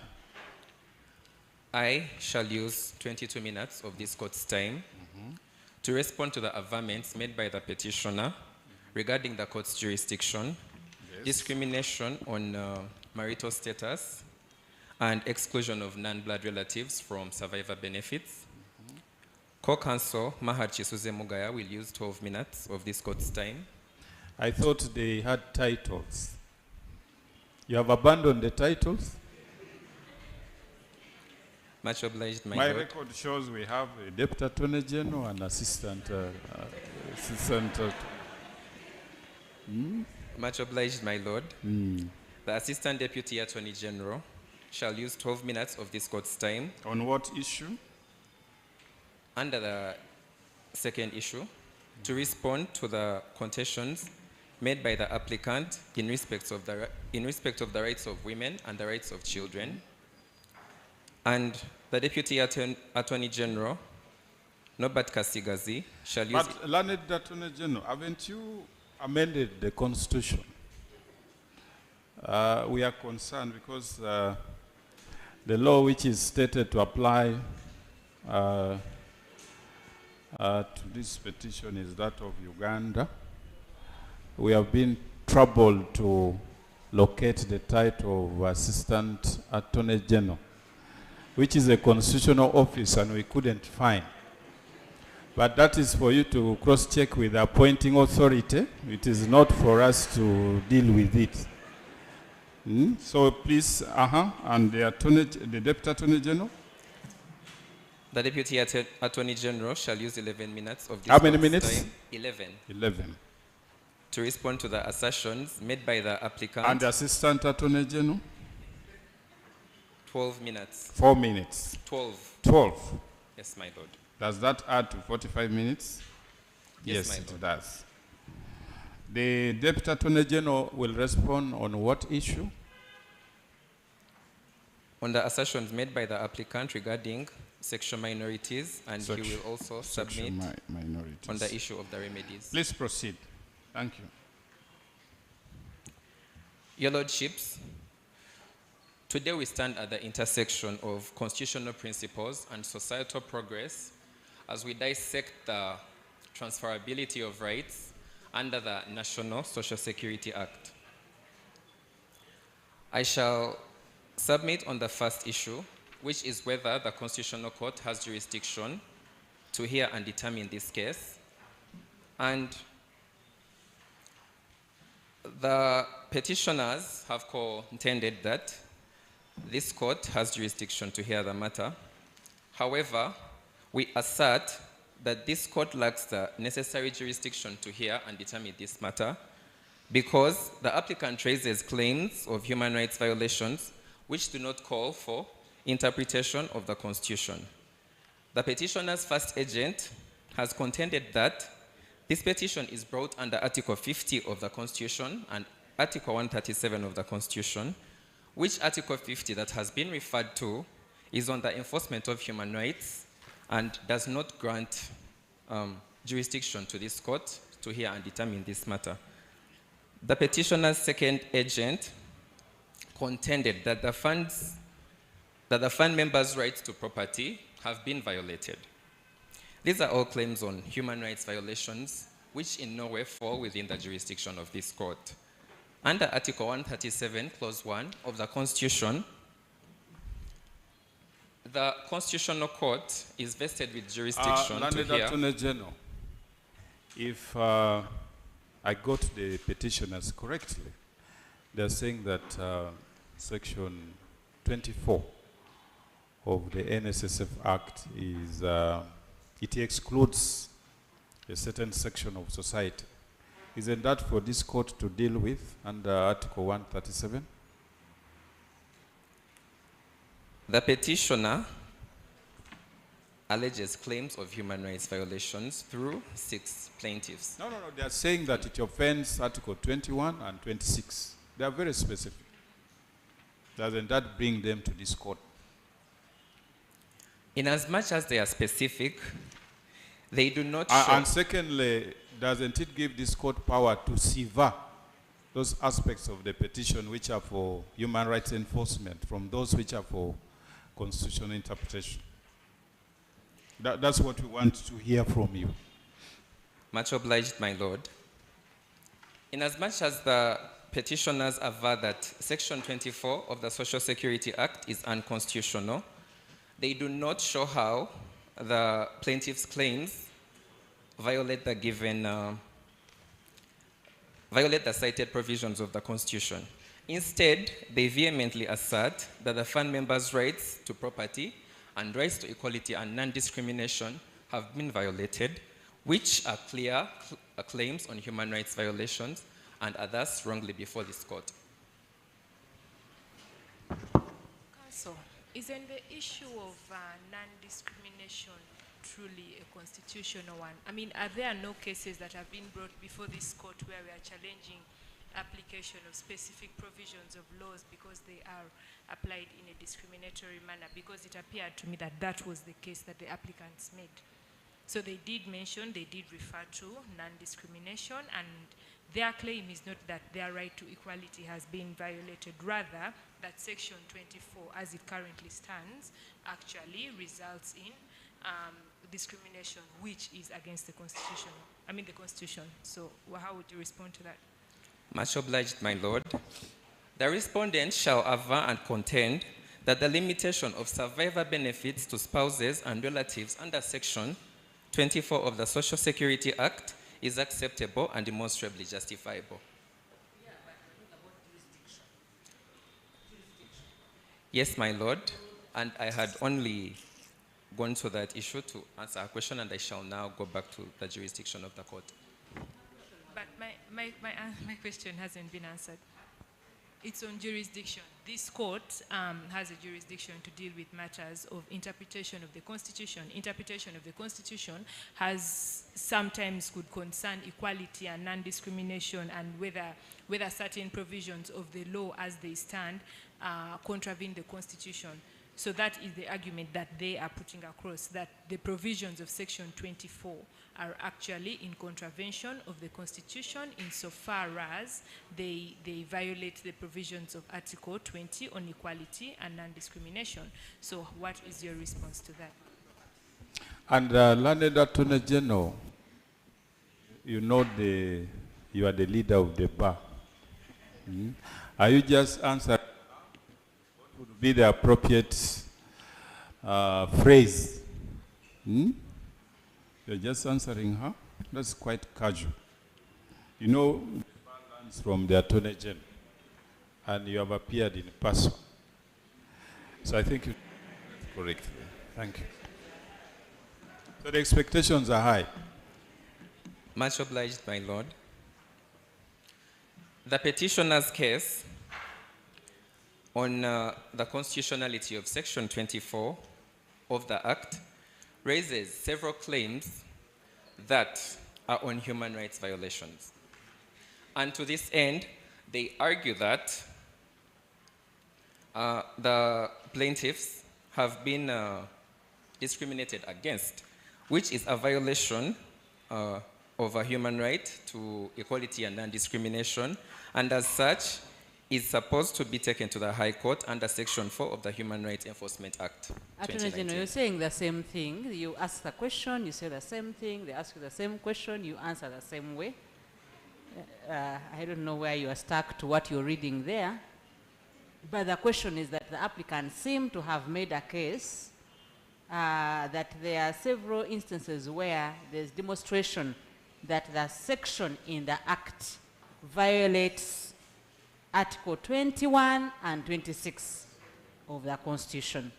Is that something you dispute? Because that is what their claim has seemed to have been. Much obliged, my Lord. In the case of Shah versus Attorney General, it was held that jurisdiction is a creature of statute and as such cannot be imposed on court by the parties. Therefore, a party who intends to challenge the jurisdiction of a court must raise such an objection at the earliest time possible.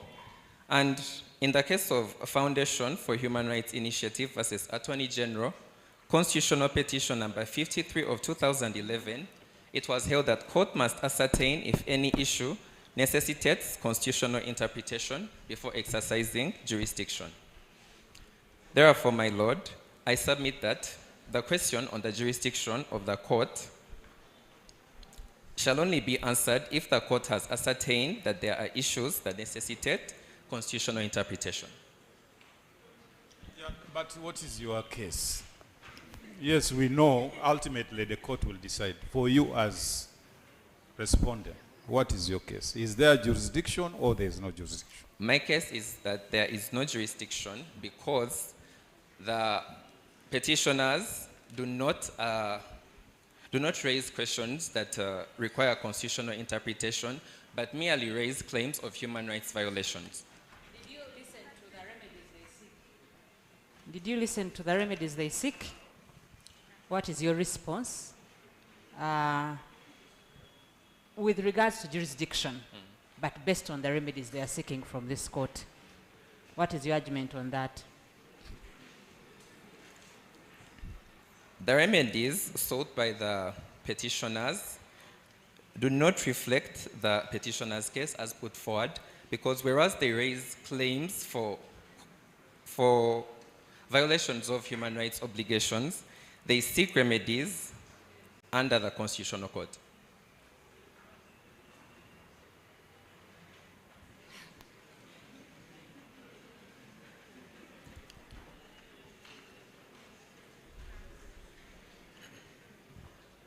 The fact that the court lacks jurisdiction notwithstanding, the respondent emphatically submits that Section 24 of the Social Security Act 2012 of the Republic of Zamunda is lawful and constitutional because the limitation of survivor benefits to spouses and blood relatives under Section 24 of the Social Security Act of the Republic of Zamunda is acceptable and demonstrably justifiable. This is because the right to equality and non-discrimination is not absolute. In the case of Caroline Tuliatemba and 4 others versus Attorney General and another, Constitutional Petition number 15 of 2006, the Constitutional Court stated that not all differences in treatment offend human dignity. And in explaining this observation, the court relied on the French case of Ches Shalom versus France, application number 27417 of 1997, and observed that discrimination ought to be allowed where it complies with the principle of legality and is necessary to achieve a concerned objective in a democratic society. Therefore, the limitation complained I'm of... sorry, Counsel, what case was that? You said it's a French case? Yes, my lord. Of what value is it to this court?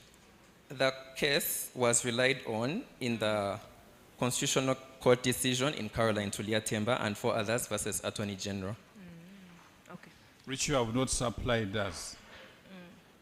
It's the one I began with before No, I... Have you supplied a copy of that authority to the court?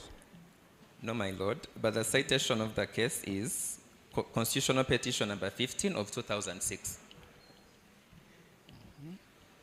Therefore, the limitation complained of is justifiable under Article 43 of the Constitution, for it meets the tests they are under. In the constitutional case of Charles Onyangobo and another versus Attorney General, Constitutional Petition number 15 of 1997, the Constitutional Court of Uganda observed that a constitutional right will not be protected where its exercise prejudices the human rights of another.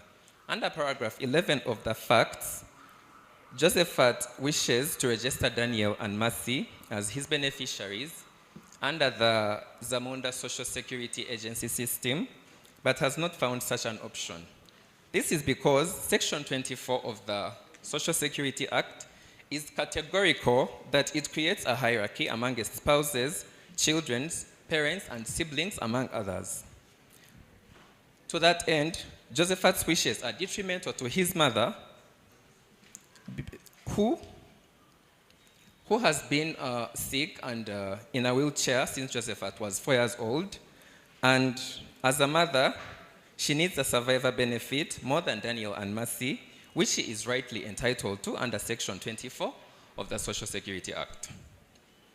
Secondly, cohabitation cannot and should not afford either party any rights enjoyed by persons in marriage. This is because marriage involves a legal and solemn commitment that signifies a deeper level of commitment and responsibility as opposed to cohabitation. In the case of Jennifer Musamali versus Stephen Musamali, civil application number 1 of 2001, where the couple had cohabited. I have a small question. If I am allowed to bequeath my property by will, my other property, my land, if I have, let's say, a lot of money on the bank account, I can bequeath it to anyone by will in my life. And the law, I mean, that will be recognized legally if I die. So let's say I have a boyfriend for long or a girlfriend, I can actually say by will that the 2 billion or 3 billion on my account should go to this partner.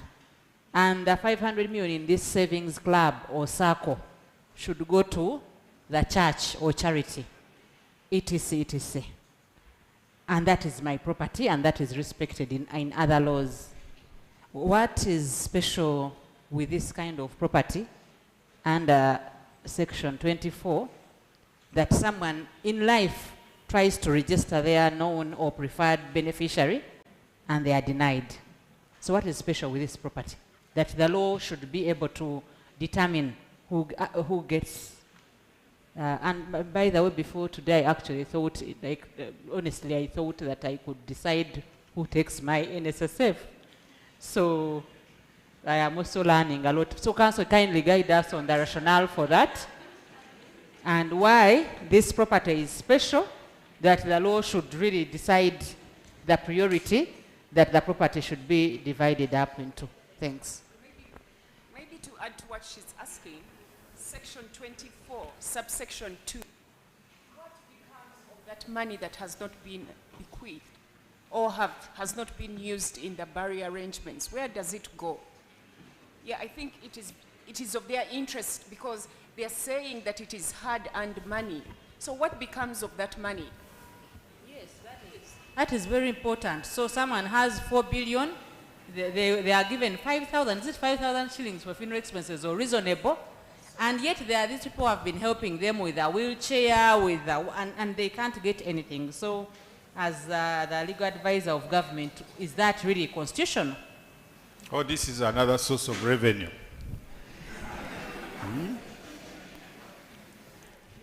Yes, Learned Attorney General. How much time does he have? 5 minutes. Much obliged, Your Lordships. Firstly, the property under the Social Security Act is held in trust for the fund member while the fund member is alive. And as such, the fund member cannot bequeath it under a will because at that time, at that particular time, it is held by the fund and is owned by the fund. However, in instances where the fund member passes on and has not appointed a beneficiary under the Act, there are I beg your pardon. In instances where the fund member dies before appointing a beneficiary, the money is handed over to the Administrator General who handles estates of persons in the country. Okay, something very small, still relatedly before my colleague comes in. Recently, there's been liberalization of Social Security. Now, NSSF is no longer the only mandatory fund. So do we have other provisions in other laws that like, for example, there's basically there are other schemes that are recognized by law and there is a law. Have you tried to look at whether there are other similar provisions in those laws, or is Social Security treated the same way, like as what we have here in Section 24 in other Social Security laws with liberalization that has come on board? Much obliged, my lord. Under the Uganda Registration Benefits Authority Act, Uganda Retirement Benefits Registration Authority Act, Regulatory Authority Act, the retirement benefits are treated the same as under Section 24 of the Social Security Act.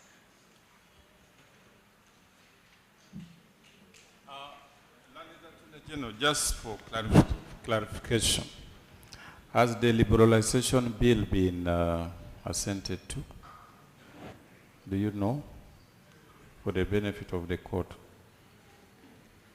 The bill has not yet been assented to. However,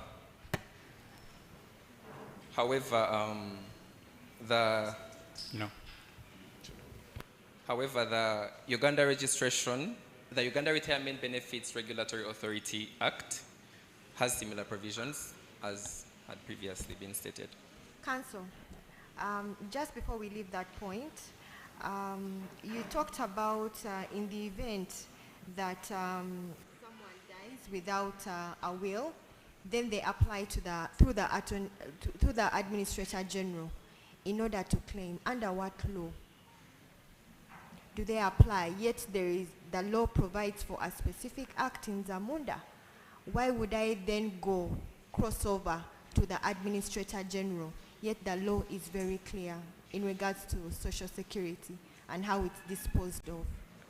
Kindly address me on that. Secondly, I need a point of clarification. My land friend had requested you to clarify about the UBRA Act and how the UBRA Act brought into place other players within the market that provide for retirement benefits. Could you distinguish for us, as the Land Council, Attorney General, head of the bar, what is actually senior counsel? Help us understand the distinction between Social Security per the NSSF Act and the retirement benefit schemes per the UBRA Act, because I believe there is quite a distinction there.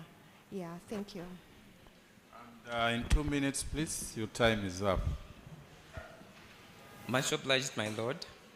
The distinction between Social Security under the Social Security Act and retirement benefits under the UBRA Act is that in the former, it is Social Security, which is controlled and regulated by a state agency, that is the National Social Security Fund.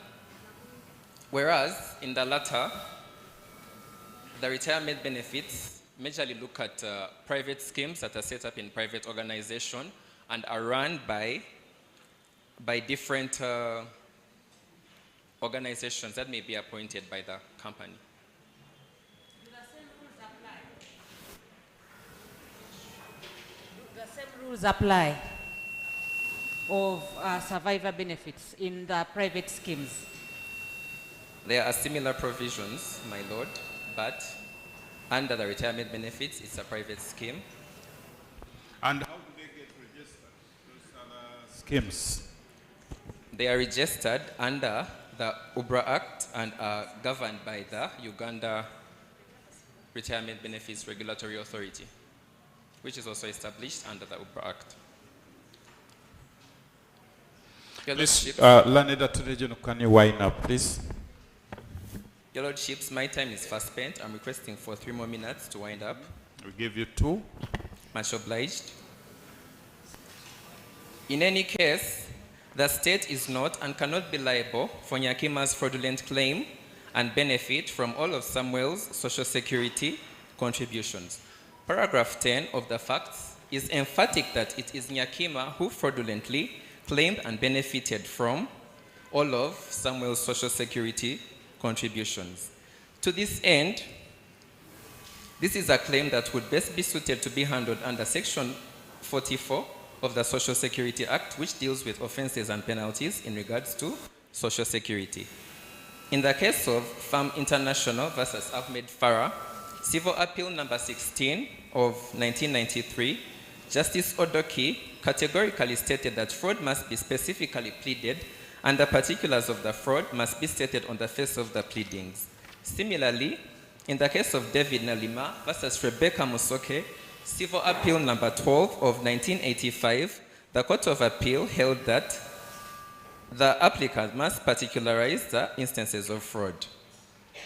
It is therefore our submission that the petitioner has failed to impute any particulars of fraud on the state, and as such, holding the state accountable for such actions creates undue burden and undermines personal accountability.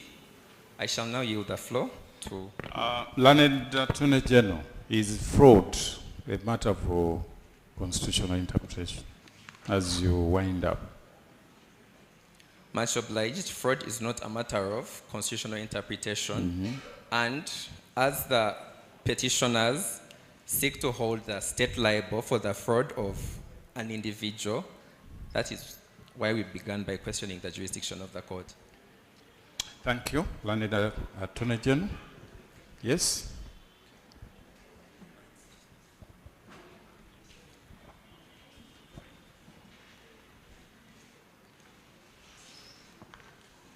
Remind the court of your name, please, and title.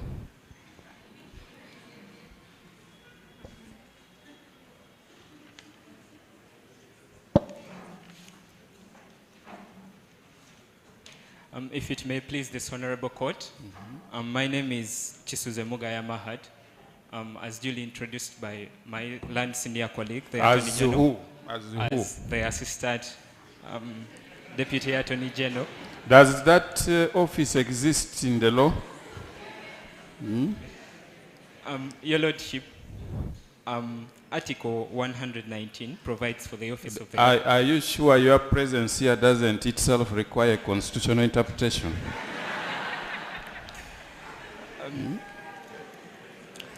But proceed, you will regularize that with the appointing authority. I'm much obliged, Your Lordship. Your Lordship. How much time are you taking? I'll be using 12 minutes 12 of this minutes. court. You're speaking to which issue? And I'll be addressing 2 heads of argument that's under issue 2. And I'll be addressing the applicant's averment that Section 24 of the Zamunda Social Security Act violates the right to violates the rights of children, and I will also violates the right to the rights of children. Under which article? That's under Article 31 Did they cite 31? Actually, Your Lordships, during the applicant submissions, there was a question as regards to the issues of the plaintiffs or the complainants in this case. And I will also be addressing that question. The petitioners. The petitioners. Yes, Your Lordship. Okay, proceed, we shall hear you. I'll also be addressing the issue of the averment that Section 24 violates the rights of women in that regard. Under which article? Under Article 33 and 26. Mm-hmm. Yes, please proceed. So Much 12 minutes granted. Much obliged, Your Lordship. I'll begin with the issue that has to do with the rights of children under Article 31, as the question was raised by Your Lordship during the petitioner's submissions. It is our averment as the petitioners, and it's our stand that Section 24 of the Zamunda Social Security Act does not actually violate the rights of children under Article 31. Article 31 talks about Article 34 embodies the rights of, embodies the principle of best interests of the child principle, whereby it provides for the right of the parents to take care of their children. And this is a constitutional right. And also, Section 3 of the Children's Act embodies the same principle, and also the African Charter on Human and People's Rights provides for the rights of children to be taken care of.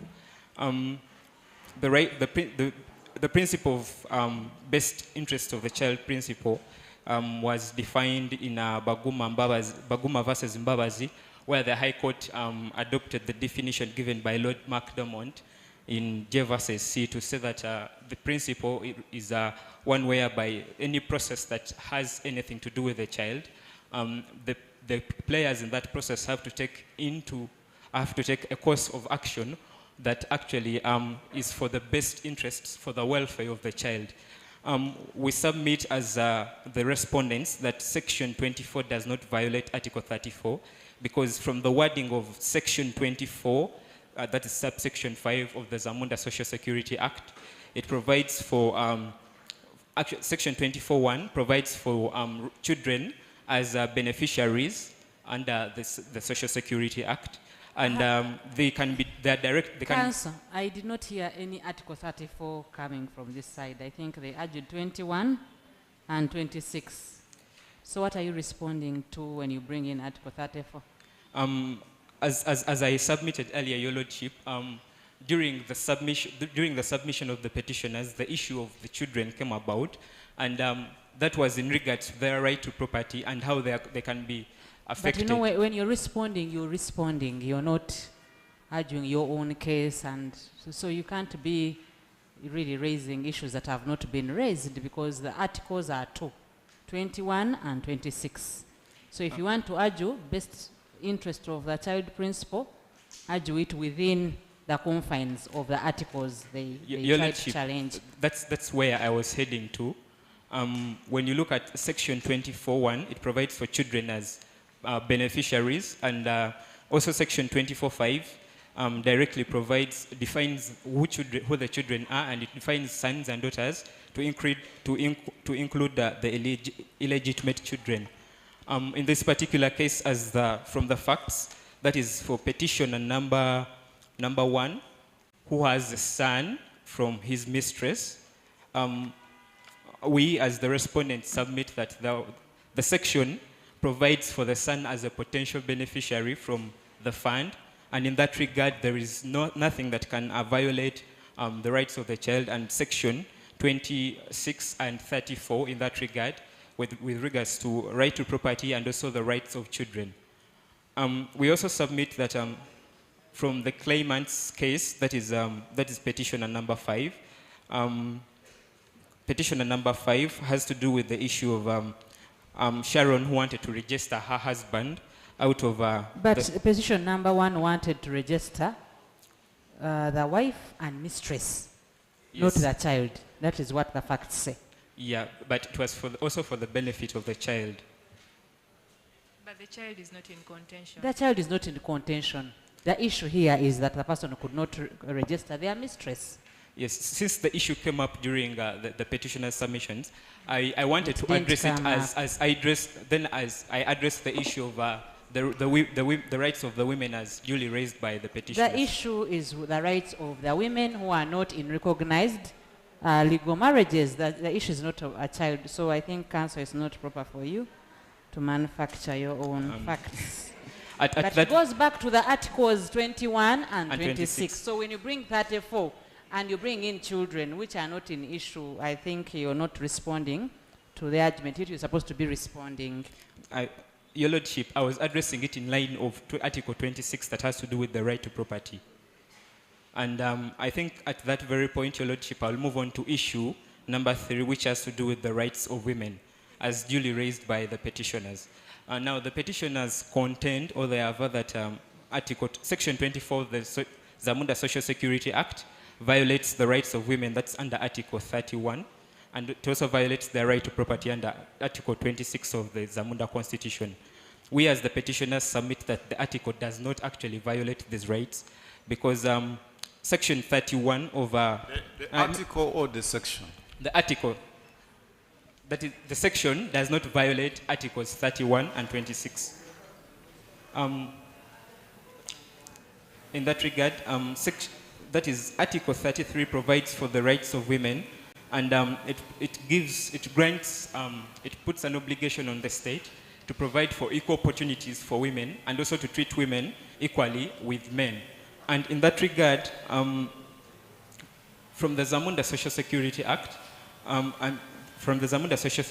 that is Section 24, the section provides that a person can register their husband or wife as a beneficiary in that regard, and that is on unequal standing. In that particular regard, we submit that the section does not in any way violate the wording of Article 33 because it provides for an equal footing for both the men and women to register their spouses and for them to be registered as beneficiaries under the Act. And Counsel, is it your submission that couples that are cohabiting, for example, in accordance to the case of the applicants, they have a client who has been cohabiting and they are not legally married? Is it the case that it is legal for them not to benefit under Social Security or for them not to be classified under Section 24, especially if, for example, they are housewives or if they are stay-at-home moms taking care of the children? Kindly address us on that. Your Lordship, much obliged. I'm going to address that issue in light of Section 24, which provides for wives and husbands. Marriage under the Zamunda Constitution, that's under Article 31. It's between men and women, and it's only in the case of Agnes, in the case of Musa Chigongo versus Olive Chigongo, the court says that spouses are only those that are recognized under law. Now, when you look at the obligation that the state has under the different conventions that provide for the right to Social Security, that is, for example, the Convention on Minimum Standards, and also when you read General Comment 19 of the Committee of Economic and Social and Cultural Rights, that's on that talked about the right to Social Security, it placed an obligation on states to put in place to protect, an obligation on states to protect, promote, and preserve the right to Social Security.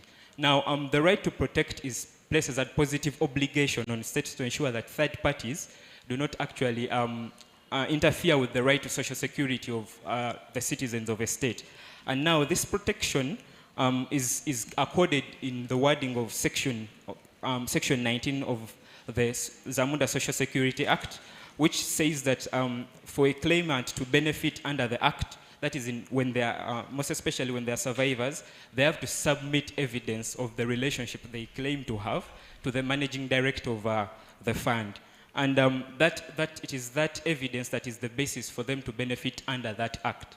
And it is and we as the respondents submit that this is actually the rationale behind the elimination of people who are not related for them not to benefit under the fund, because the convention actually places an obligation on states to ensure that impositors do not benefit under the act, under a misguided notion of them being related to the person in question. Counsel, would you, when you look at plaintiff 4, that is Josephat, and the mother who is in a wheelchair, yes, would you call such a person an impositor and cannot benefit, should not benefit under section 24? Much obliged, Your Lordship. Such people, however much they are not impositors, under the laws of Zamunda, there is nothing that legally recognizes them as being related to the saver under the fund. And in that regard, it would open a if the gate were open, if the provisions on eliminations of certain categories of people from being the only beneficiaries were removed, then it would open a floodgates for many other people to come and benefit. And in light of the duty of the state under the conventions, then it would be hard for them to fulfill that obligation. But would it be erroneous if I specifically state that I want my funds to go to this particular person? Much obliged. As of right, it is my money. Much obliged, Your Lordship. When you look at section 20, section 19. You have 1 minute, but we shall add you 2 to do the wrap-up. Is that okay? Much obliged, Your Lordship. Thank you. Thank you. When you look at section 19, it describes the different types of beneficiaries. And there is the age benefit, there is the withdrawal benefit, the invalidity benefit, immigration benefit, and survivor's benefit. I think the people in that regard can be provided for under the different types, the other types of beneficiaries, but for purposes of the survivor's benefit, because at that point in time, the person who did the saving is no longer existent, then I think it would not be proper for them to be qualify as beneficiaries.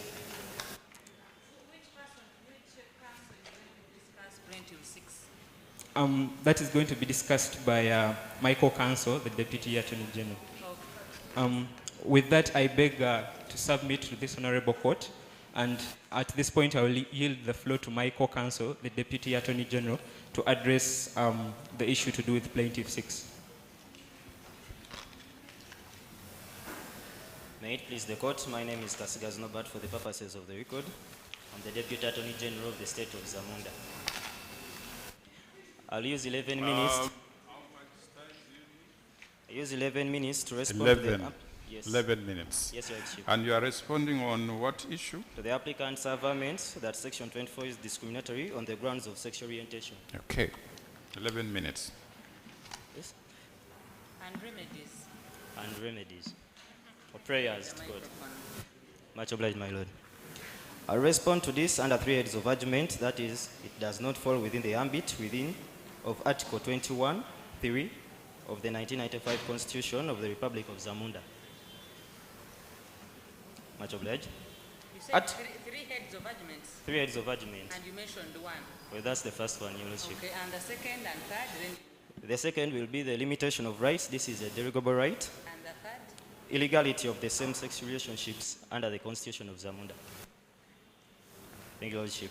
Article 21(3) explicitly states that the purposes of discrimination in this article, discrimination means different treatment to different persons attributed only mainly to description by sex, race, color, ethics, origin, creed, and religion. And this was emphasized in the case of Colin Diatemba and others versus the Attorney General.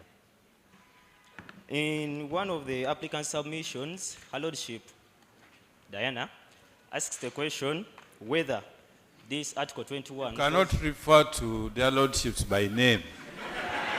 You don't have that right. Apologies, Your Lordship. You have to find an appropriate phrase. Yes? Planet Deputy Attorney General. Apologies, Your Lordship. Thank you. I was only being specific. As I was stating, it was emphasized in the case of Colin Diatemba and others versus the Attorney General. Here, the applicants do not give any fact or evidence showing that sexual orientation falls within the ambit of Article 21(3) of the 1995 Constitution. According to one of the most celebrated writers. There is, you say this country is a party to so many international conventions of the UN. There's a UN resolution. Granted. Where sexual orientation, where sex has been interpreted to include sexual orientation. Have you looked at that resolution? Yes, Your Lordship. And this Zamunda is a party to the ICCPR and other international human rights obligations, which would make that resolution binding on the state. Yes, Your Lordship. But court should also note that international jurisprudence is only referred to as legal precedent in African states if it is in line with the morals of the African nations. And which morals? Where are the morals found? Where can we find the morals? And read that together with Article 45. Article 40, what does Article 45 of the Constitution say regarding application of international law and other norms? And then you can point us to where we can find the African morals purposes of this case. Well, in the case of Kasha Jacqueline and others versus the Attorney General, the land judge stated that public interest includes African morals. Where are they found? This is a legal precedent, Your Lordship. No, I mean, yes, they include African morals. Yes. But we want to know what falls within the ambits of African morals. Where can we find that? In our culture. Okay, section Article 45.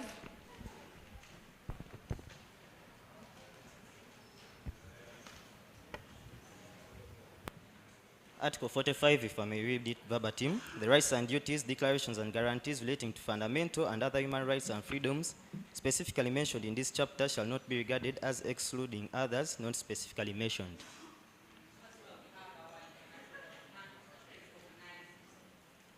As earlier stated, Your Lordship, it may be recognized, but it should be in line with the African morals and culture, which I stated in the case of Kesha Jacqueline and others versus the Attorney General, that the African morals and culture are included in the public interest. Okay. If I may continue, Your Lordship.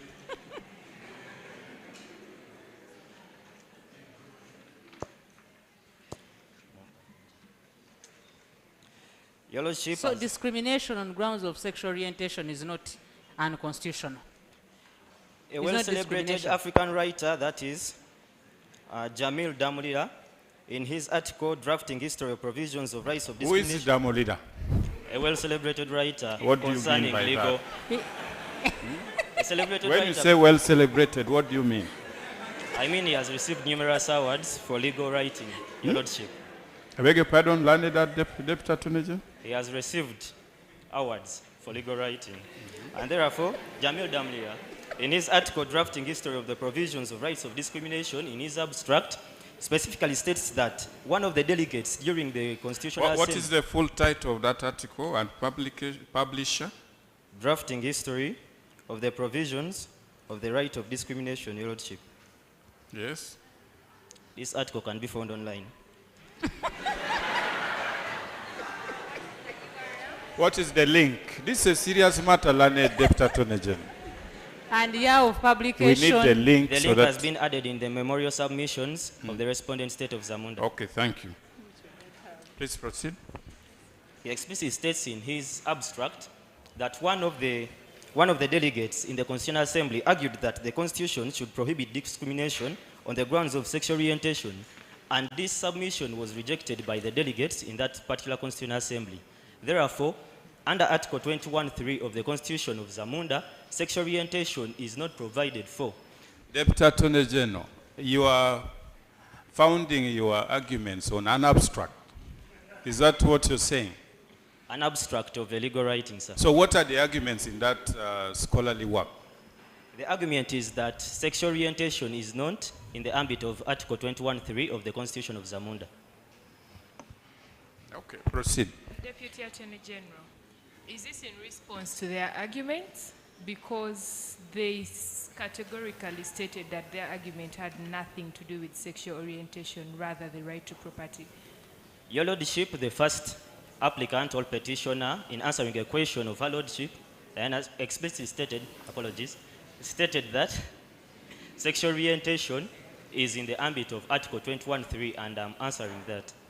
Okay, could you just refrain from responding, especially if you're responding to the applicants, could you refrain from responding to our questions and focus on responding on the applicant's petition?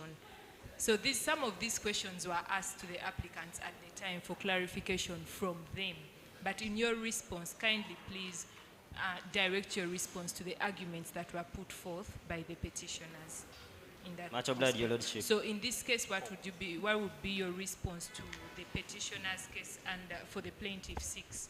Plaintiff number 6 has an argument, yes, plaintiff number 6 under paragraph 13 going forward. What would be your specific response to the arguments that were put forth by the applicants in that regard, disregarding all the noise about sexual orientation? Much obliged, Your Lordship. And you have 4 minutes. 4. Yes, Your Lordship. Court should note that plaintiff 6 was not discriminated. Paragraph 15 states that they only failed to register and update their relationship status in the ZSSA Act system, authority system. So this can be merely a technological glitch, but not discrimination. They only failed to update their status. They were not discriminated, and they were not merely told or explicitly told that you will not update your status. So why were you taking us into the journal article, sexual orientation, African morals? Your Lordship, the first petitioner stated that she will be talking about sexual orientation. Unfortunately, she did not give any evidence based on that. That's why I'm saying... No, but why were you saying that it is okay to discriminate on sexual orientation because it is not a ground... Your Lordship, I didn't say it is okay, as per se. I only stated that it is not under the ambit of section 21.3, so it does not stand. Which meant that really, if you discriminate on grounds of sexual orientation, then there's no constitutional issue there because sexual orientation is not recognized as an acceptable. I don't know whether I even you understand what I'm saying. Now you're saying it was just a hiccup, a system error. You're contradicting yourself. Why wasn't this person registered? Because they are claiming that the failure to register them is unconstitutional, a violation of Article 21, which you went on to really actually justify and say this is not, sexual orientation is not in our constitution. You talked about these scholars, the case, the public morals or African morals. Now you're saying it is a system error. Which is which? Your Lordship, I was answering the question of Her Lordship. That's why I said it is a system error. Counsel, before you respond, I have a similar question which you can also respond to. I would like to know, in the Republic of Zamunda, what is the law in regards to same-sex relationships? Could you kindly address us on that? And as Deputy Land Attorney General of the government of Zamunda, did you interview your client, Zamunda Social Security Agency, to find out exactly, because we can't go on mere hearsay that, or speculation that it was a technical glitch. What are the legal principles governing same-sex relationships in this republic? What are the issues, or how can somebody register in the system legally under the Social Security Agency Act of Zamunda? Your Lordship, much obliged. Paragraph 2 of the facts states that the laws of Zamunda are a replica, if I may paraphrase that, are a replica of Uganda's laws. No, that's not what the paragraph says. All its laws, okay. All its laws, including, okay. You can continue. Proceed. Much obliged, Your Lordship. So I will state again, paragraph 2 states that the laws are similar to the laws of the state of Uganda. And in Uganda, we have the Anti-Homosexuality Act that bars same-sex relationships, and under section 145 of the Penal Code Act also prohibits same-sex relationships.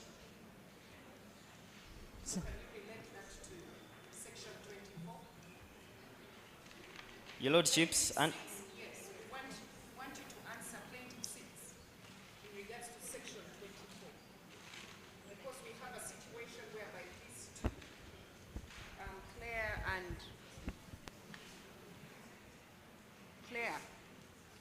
a same-sex marriage. So what happens in such a situation? Your Lordship, Plaintiff 6, there is no marriage.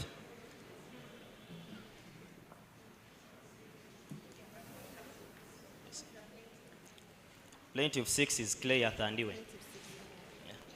There is actually no marriage. It is just a relationship, a long-term relationship. Okay, learned deputy. Your Lordships, as earlier stated, Can you wind up on Plaintiff 6? Your Lordships, as earlier stated, Plaintiff 6 cannot argue the ground of discrimination because they were not explicitly discriminated, as earlier stated. Your Lordships, I seek 2 minutes of the time to wind up and make prayers of the respondent. So what do you want the court to do? We haven't heard.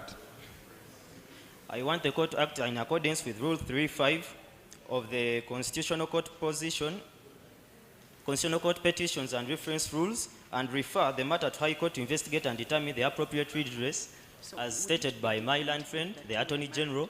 This matter is a matter of human rights and not a matter of constitutional interpretation. Thank you very much, learned Deputy Attorney General.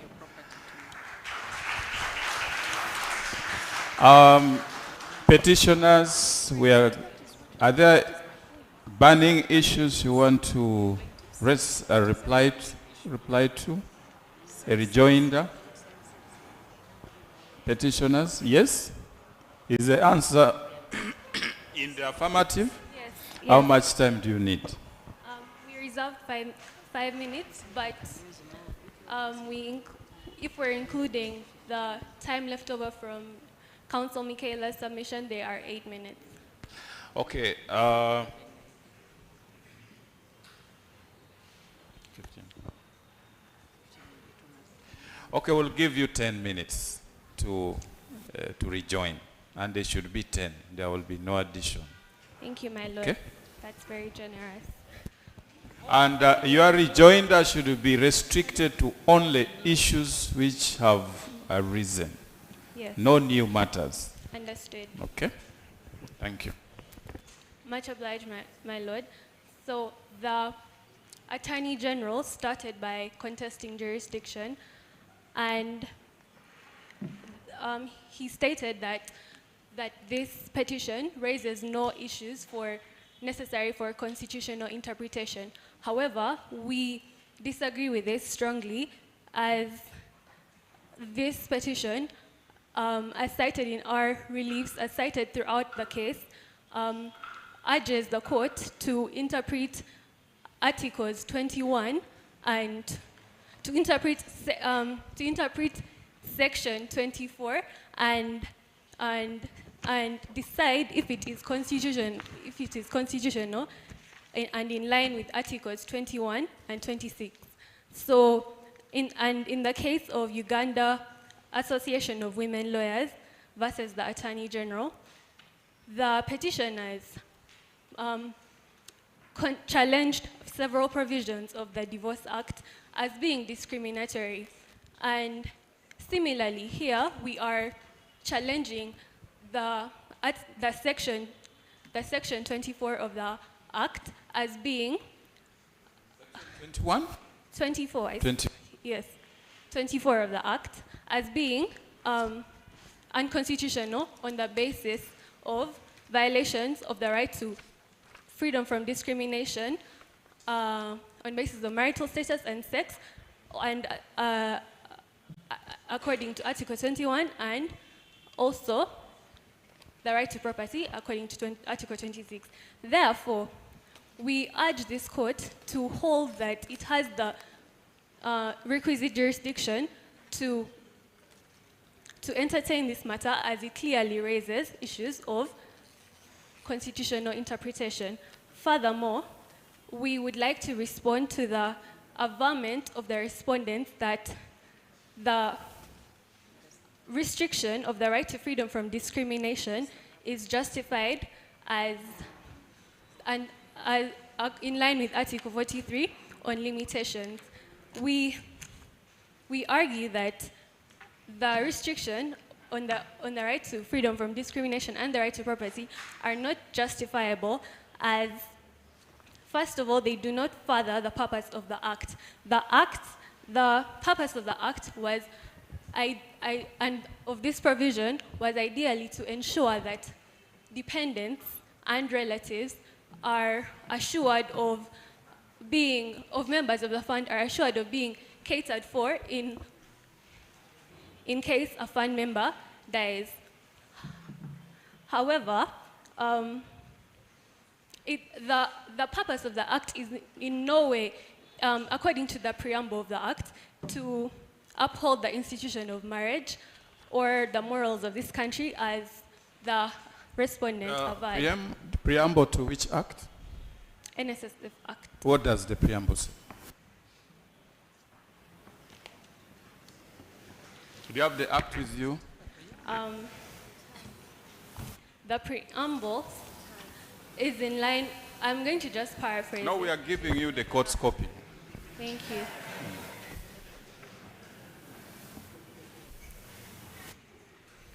Thank you. The preamble states that the Act was meant to... Is that the preamble or long title? Is that what you are referring to? Yes. What does it say? What does the long title say? Thank you. Yeah, the long title says that this Act is to provide for the establishment of a national security fund and to provide for its membership and payment of contributions and to the payment of benefits out of the fund for the purposes connected therewith. How does that relate to your argument on marriage? No, my argument is that this long title in no way alludes to what the respondent is saying, that the NSSF Act is there to uphold the institution of marriage. Is that the purpose of the NSSF Act? From what you have read. The purpose of the NSSF Act is to ensure that members and their dependents are catered for after the retirement, and in the case of death, that their beneficiaries are catered for. From the long title, does it make reference to marriage? That's exactly what I'm saying. It doesn't. It doesn't? Yes. So what's the problem with that?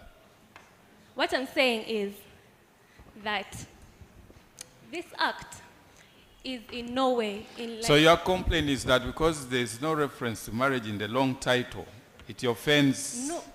What is the argument? My argument is that this Act was meant to provide for the beneficiaries and their dependents, strictly. It is not... Beneficiaries and their dependents. Yes. And that's what they have done, and that's why you are in court. Because the people who are excluded are not, in many cases, dependents, beneficiaries. In our, we argue that the plaintiffs, the complainants in this case are dependents, although they are not relatives. They depend, for example, plaintiff Josephat.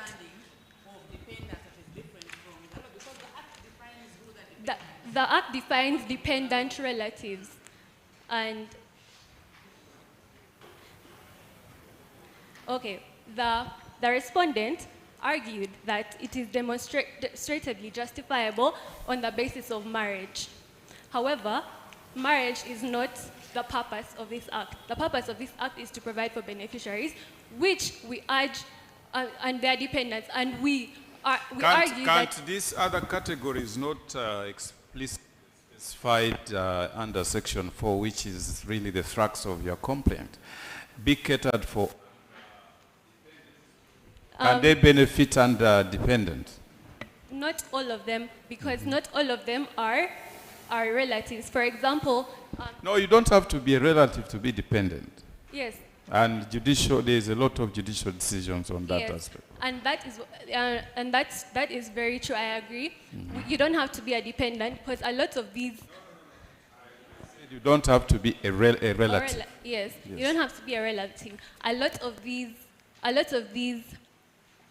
persons that are complaining are relatives, but they are not relatives, but they are dependents. And the Act only provides for the dependent relatives. So we are saying that this exclusion is unconstitutional on grounds of discrimination. 2 minutes, please. Thank you. So we argue that it's not the, we also argue that it's not the least intrusive means. Intrusive means in terms of limitation as provided for in Article 43. And then the respondents made averments on the question of sexual orientation. However, we would like to clarify that the applicant did not raise any question on the discrimination on the basis of sexual orientation. We only raised 2 grounds of discrimination, and that was sex and marital status. And we argue that Claire, in Plaintiff 6, is entitled to name a beneficiary because it is her property, because she has the right to dispose of her property, and not because she has a female partner or a male partner. That shouldn't matter because it is her property at the end of the day. So, for example, also Josephat, who would like to give his property to persons who are not related to him at all, has the right to do so only because it is his property. Yes, and we also wanted to clarify that we did not argue we did not request the court's interpretation on children's rights because we recognize that Section 24 of the Act provides for them as beneficiaries. And so modifying the law would not affect their rights under this section. And then on the question of women's rights, the respondent cited the case of Musa Chigongo versus Haji Chigongo, in which the court stated that, and he referenced the court's statement that cohabitation does not amount to marriage. However, in the full context of the case, this case also recognized that the rights of cohabiting partners, and decided that even though the plaintiff and defendant had not been legally married and had just lived together for 26 years and had children, the wife was still legally entitled to the matrimony, to call the house a matrimonial property. So in essence, Ugandan law actually recognizes persons who are not in legally recognized relationships. And therefore, we urge the court... Counsel, yes, please. does Social Security fall under that? Does Social Security fall under that? Because that's different property. That's land, buildings, and everything. And Social Security falls under that? No, it does not.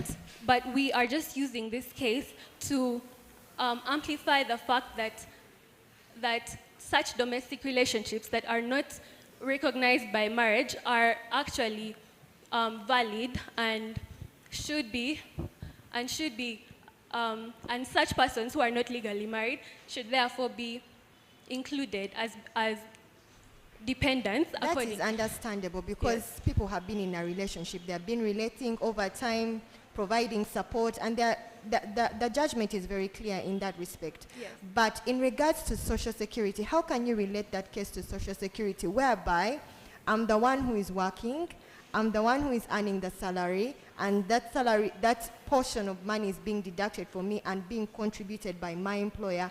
How does that then entitle somebody that I've been relating with for years to also receive that? What's the law? Okay, that takes me back to the purpose of this act, to provide for persons who have been depending on the deceased person to live. That's why this, and we say that it doesn't matter if they were married or not, they should have the right to choose. Can we relate that to the facts? Who exactly are the dependents in this case? Is Claire's partner dependent? Because in the case, it's very clear. Claire's partner, I think, works, one of them works in the judiciary, of which the judiciary is exempt from Social Security.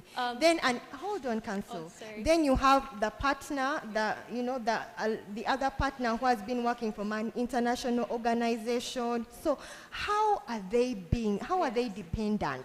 I point you to paragraph 11, plaintiff 4, Joseph Atindere. His caretakers have fallen out with their own children, and they are fallen on hard times. It clearly states that he wants to help them out because essentially, without his benefits, they will be left alone without any social security, which goes against the very purpose of this act. But Council, Josephat is still alive. He's still alive. Have you investigated or inquired from your client whether he actually can benefit from the different other types of benefits? Why are we concentrating on survivor's benefit and saying that because Josephat can't give this property, why are you saying that it's discriminatory? Yet there are other ways of how he can give that money out to these people that he desires to do so, considering that he's still alive. See, Josephat has no other family, according to the facts. He has no parents or other family. So once he dies, that money in the fund will not go to anybody that is dependent on him. Why should the money go back to the government, and yet it can actually go to people who he chooses, who he wants to help out, who are his dependents? So your argument earlier was that this is property. You know that, can't you advise your client to write a will, appoint executors, and based on that, they can be able to execute his wishes upon his death? Did you advise your client in regards to that? Why are you coming to this court to declare a provision of the law as unconstitutional? Yet there are several options that are available for your clients. Thank you. There are several options, but he specifically Learned Counsel, you now have just 1 minute. Please wrap up. Let me just answer her question real quick and conclude. So he has worked for many years, and his money has been accumulating in the fund. And he has nobody who is his direct relative and no spouse, but he has persons who are actually depending on him. Fine, if he has other properties, maybe he can give it to them, but we argue that it should be, it is within his right to also give out this property in the fund because he has the right to dispose of it. And with that, I will conclude by... Counsel, before you rest your case. Yes. The petitioners have stated repeatedly that there has been, Section 24 violates the right to equality and non-discrimination on the basis of sex and marital status. Yes. For the court's record, I just wanted to know what your authority is for discrimination based on marital status. Much obliged. Article 21 of the Constitution lays out different grounds that discrimination can be based on, and among these is social standing. So we argue that marital status falls within the ambit of social standing because a plain definition of discrimination on the basis of social status would include social standing would include marital status. And so we then argue that refusing persons who are not legally married to benefit from their lifelong partners is discriminatory on that basis and therefore unconstitutional. We therefore conclude by, we pray that this court finds that Section 24 of the Social Security Act is unconstitutional on the grounds that it is discriminatory on the grounds mentioned and that it violates the right to property. And we also, as my co-counsel stated, we pray that our relief is that our relief requested is that the current scheme remains as the default, but we ask that there is an option to opt out and name a beneficiary if need be. Thank you. Thank you very much. I think as a court, we want to thank you for your industry. We want to thank the learned Attorney General and your team for your propositions, and certainly want to thank Lead Counsel Ms. Cindy Karunga and your team for your presentations. As you'll agree that this has been a lengthy session of close to 3 hours, the court is going to retire to caucus on the legal issues that we have been raised. So we'll ask 10 minutes of your time to allow the court to deliberate, and then we shall come back to you to give you the verdict of the court. Okay?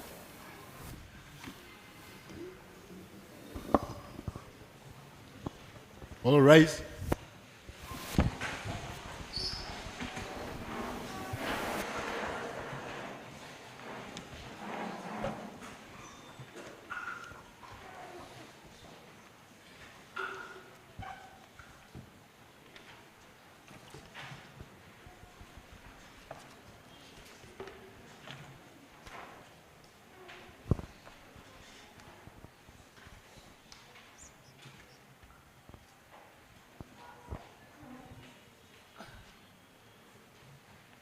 The justices will take their leave now.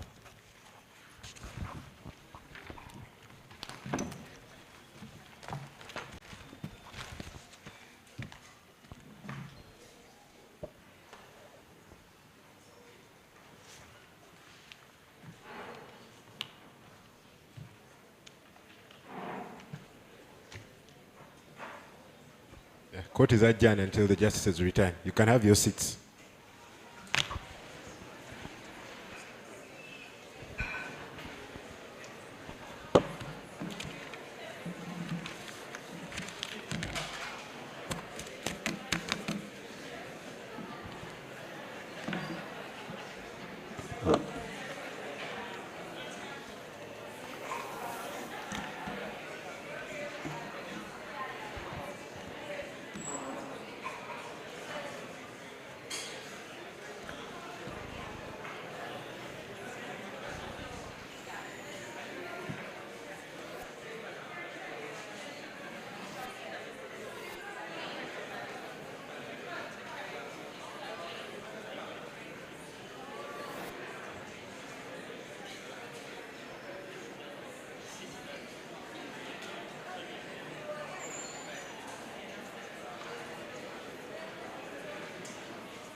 Excuse me, good evening.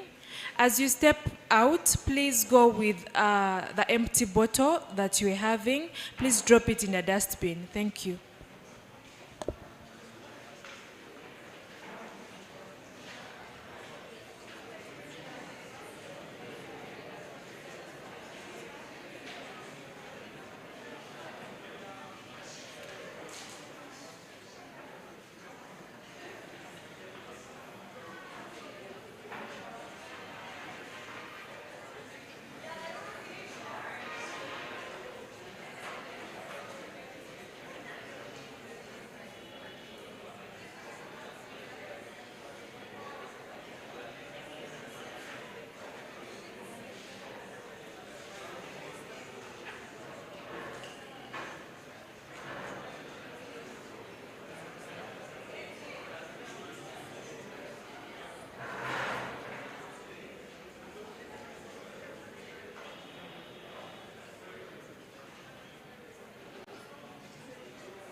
Yeah, you can take our seats.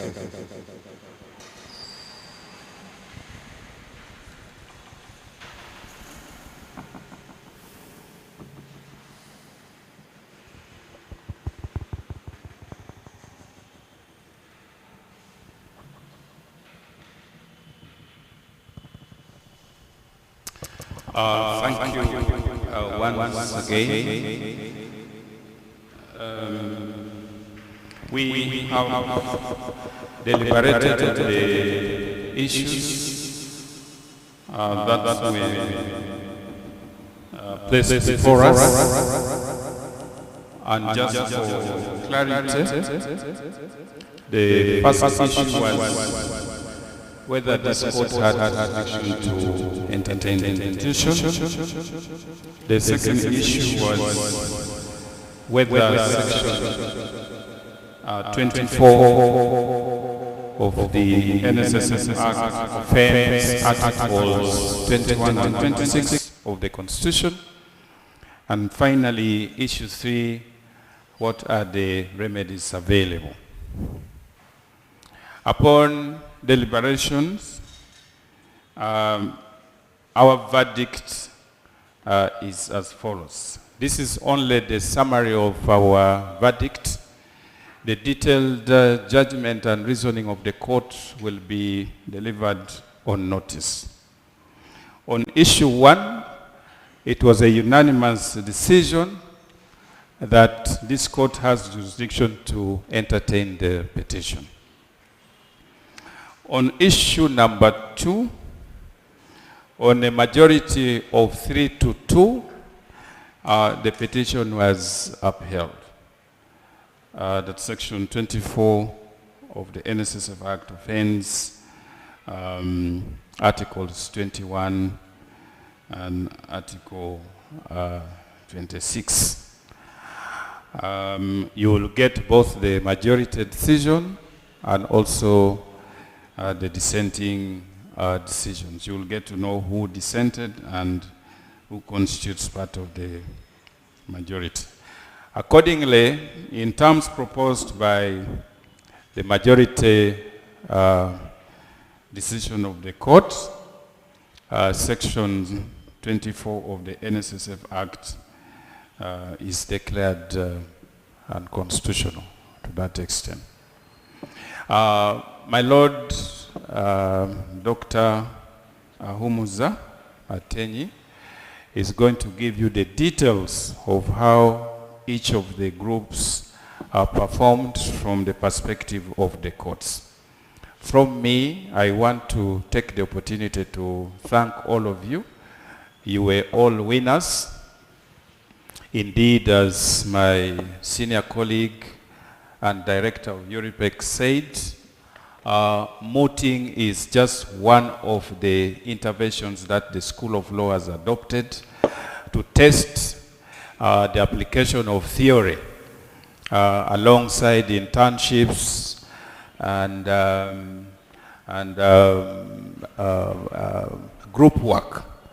So don't take this as only merely an academic exercise. We are hoping that done routinely, our students should be able to be fully equipped with the court etiquette, and they will not be heading for surprises in real life. So indeed, I want to join Dr. Kabumba Businje for according all of us here this side seated this opportunity to share our experiences with our learners. I thank you very much. Thank you, my Lord. Maybe you should guide us on what should have happened after you read your judgment in terms of etiquette. What should have happened from the parties? Well, I would expect that both the losers and the winners would rise in acknowledgement that you have received the judgment. That's what I would have expected. But led by the learned Attorney General, they remained seated. I think that's something which my Lord Dr. Ahumuza will speak to in a short while. Thank you. Okay, thank you very much, my Lord. So in terms of, so we have the judgment, that is the judgment, but we also individually scored you on the various parameters good enough. The Mooters had seen the score sheets and they know how the scoring went. So in terms of, let me start with the best oralists. The competition was very tight, as you could see. And surprisingly, I think it's the first time in my mooting culture for us to have a tie. So in first position of best oralist, we have a tie at 75.8. And that is Mikhaila Roskov. Can stand up for recognition because some of us now cannot differentiate the two of you. So Roskov, you can stand up just for recognition. Thank you. That is Mikhaila. And then still in first position, still with 75.8 is Norbert Kasigazi. So Norbert, Norbert and Roskov, you can even add on your CVs that in this inter-university moot competition, I was the best oralist. I don't know whether BK and Tim have other accolades for that, but at least you can acknowledge that. Then in terms of the best team were the respondents with 74.8, average of 74.8. But as I said earlier, as I indicated earlier, the competition was very tight, so still the difference was of only 2 marks. The applicants had scored 72.8. Thank you very much, my Lord. I hand over back to you.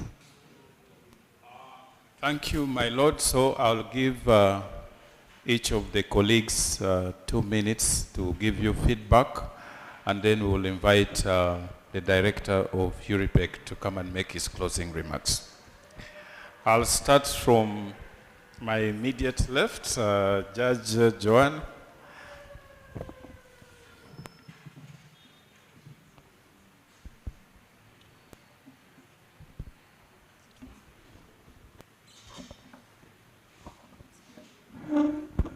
All right, congratulations, hearty congratulations to the best oralists and to each and every one of you for the detailed research and the detailed effort that you put into preparing for this Moot competition. I remember when I was younger, I think the first time I ever got an opportunity to travel out of this country, it was for a Moot court competition.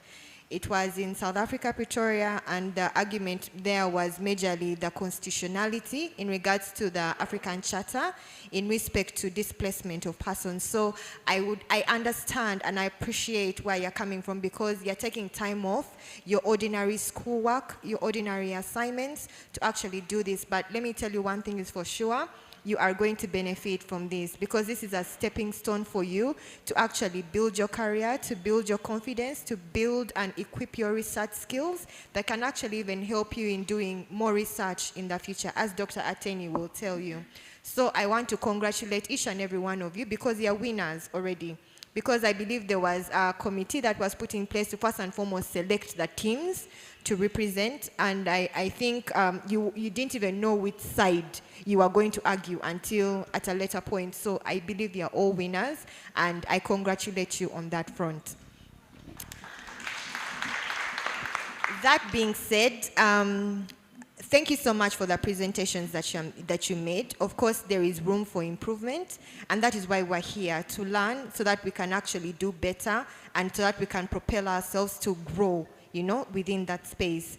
For some of you, I think the major issue that I saw, I'm not going to pinpoint, but I'm just going to give general comments so that you can highlight on that. Whenever you are arguing legal matters, you always have to make sure that you relate the law to the facts. It is very critical, it is very important, because that is a win or lose for you and for your client. Because if you do not persuade, because you know, it's about persuasion, you know, just like how we have best oralists and then the best team, but you actually find out that the best team didn't actually persuade us. You know, it's the argument, and it's important that you always have to relate the law to the facts. Otherwise, there is no point of having counsel, because I might as well just come and lament in court. So it's important that you always relate the law to the facts, and also it's important that you relate the applicable law. Court is not about your feelings, you know. It's essentially the law. What does the law say? What are the issues that are in place? What is the decorum? What is the presentation that you're putting forth? You have to be very clear in regards to that. Yes, I saw it from some of the team members. For some, I did not, but I would advise that you keep on, you know, improving this area, keep on skilling up in that particular area, because that can either break or lose a case. But otherwise, I congratulate all of you. Yes, the NSSF Act is an old act. It was enacted in 1985.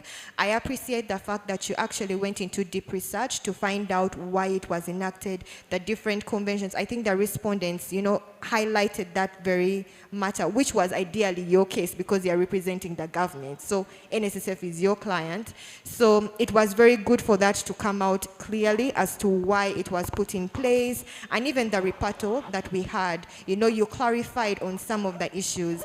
I would also like to make sure that when you identify issues in court, those are the issues that you have to stick to, and those are the issues that you have to respond to. You cannot go out of that issue, because otherwise court will be for I don't know how long, you know. So for example, if it's a murder trial, there will be particular issues. Was there mens rea? Was there actus reus? You know, you can't say, oh well, this other person said, he said, she said. You have to stick to the issues that have been presented, and that's why the different judges kept on leading you to respond as a respondent. That's why respondents, you're responding to a petition that has been placed, you know, before you. So it's always important that you respond to what has actually been raised. Yes, discussions may come, but those discussions come about because they are trying to persuade. You know, they're trying to persuade the court, to help the court understand their client's case. So when you're responding, you don't have to respond to the clarifications or the points or arguments that have been made. You respond to the actual issues that have been read, that have been submitted. Just like my land friend here was telling you that, you know, you have to stick to what the memorandum, your memorandum and your briefs said in that particular area. But otherwise, congratulations and well done. My Lord, Mary. Thank you so much. I wanted to use this opportunity to commend all the participants of this Moot court. You put up a very, very spirited fight, given all the ammunition that was flying from all angles. It's a wonder you are able to maintain composure. I wanted to commend you really for that. I think that speaks to the amount of preparation that you had in place. Looking at this Moot, it also speaks to the fact that you had addressed your minds to certain questions that you hoped would come up or something. So I want to really thank you so much for putting in the work. I have been in your place before as a student. You'll find that most of us on this side of it have actually been mooters in our time at law school, and I can tell you that being in those seats is not very, very easy. So seeing that you guys were able to maintain your composure and to respond to the questions that were raised, you know, in a timely fashion, for me that was very commendable. Just one point that, no, maybe two, just to add, maybe not to add, but she spoke of facts, the fact that you did not relate your laws to the facts. I think that is one thing that stood out for me. I'm not going to emphasize too much, but I think that it helps for you to have actually applied the law to the facts so that we understand, so that you paint a clearer picture. This picture was not very clear, and it was only once the court asked you about a particular plaintiff that then most of you remembered to speak about it. So it felt like you were arguing in a limbo, and that does not make for very good argument. And I think the same principle could be applied in a lot of things, not even outside of the moot courts. When you're writing arguments, when you're writing your courseworks, your essays, all of this, it's really important so that we understand why this particular matter is before this court at this particular point, given the facts. Most importantly for me, I found that for a case of this nature, both sets of both parties did not place a lot of reliance or emphasis on the international law, on the international human rights law and international law generally, as far as it speaks to the facts that we are having before us. And yet in matters such as this, you will find that international human rights law and international law generally is very, very persuasive, because you will find that mostly our national laws are inadequate, and that decisions have been made at an international level, which decisions have a bearing, and which decisions and which treaties, conventions you could use. The facts of the case clearly highlighted some of the international conventions and treaties and declarations that Zamunda is a party to, but mention was not made of these. And even where you mentioned them, you did not go into the specific articles. Yet these articles would help you interpret certain articles of the Constitution or of the law, certain definitions that you would not find at a domestic setting. So I think that adding international provisions to your arguments would have bolstered it in a way that you did not get the opportunity to benefit from. So maybe for future endeavors, that is something you should bear in mind. Thank you very much. Otherwise, congratulations to both teams for a spirited fight. Thank you, my Lord Mary. Finally, Judge Chigozi.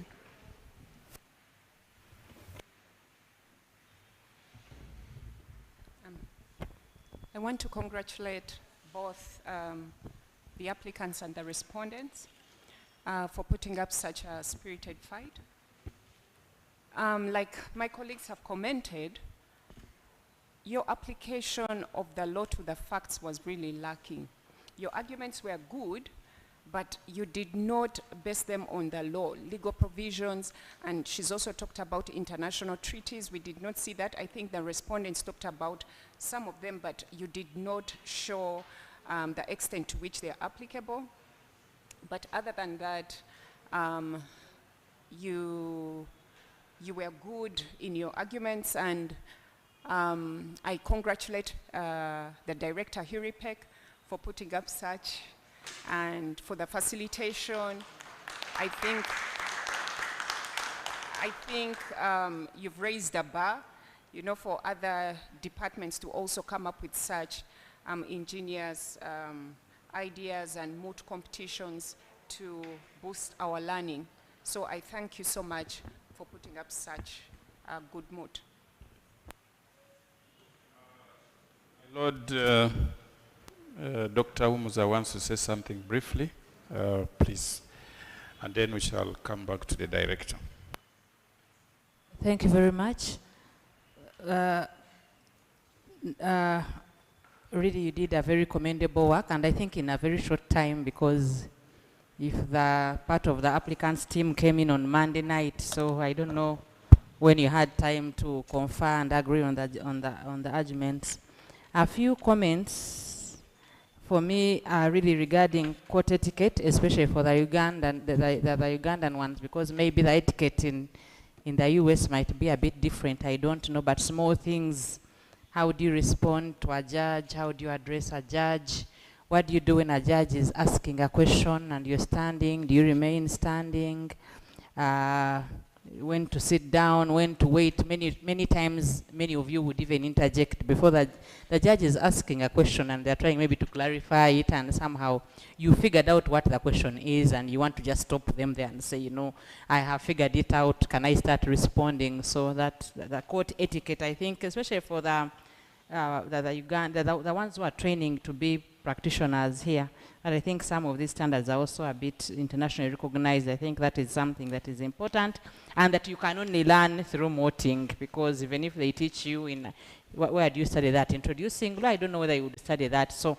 it is the moot that would be able to teach you that. So I think that I really wanted to really emphasize the issue of the use of international law. I thought that by, especially the nature of question we had, the nature of hypothetical we had, it's not a usual one. So you needed to, paragraph 17 was important, why they say this state is a party to all this. It is for you to interrogate things that might be uncomfortable in the Ugandan context, but maybe internationally.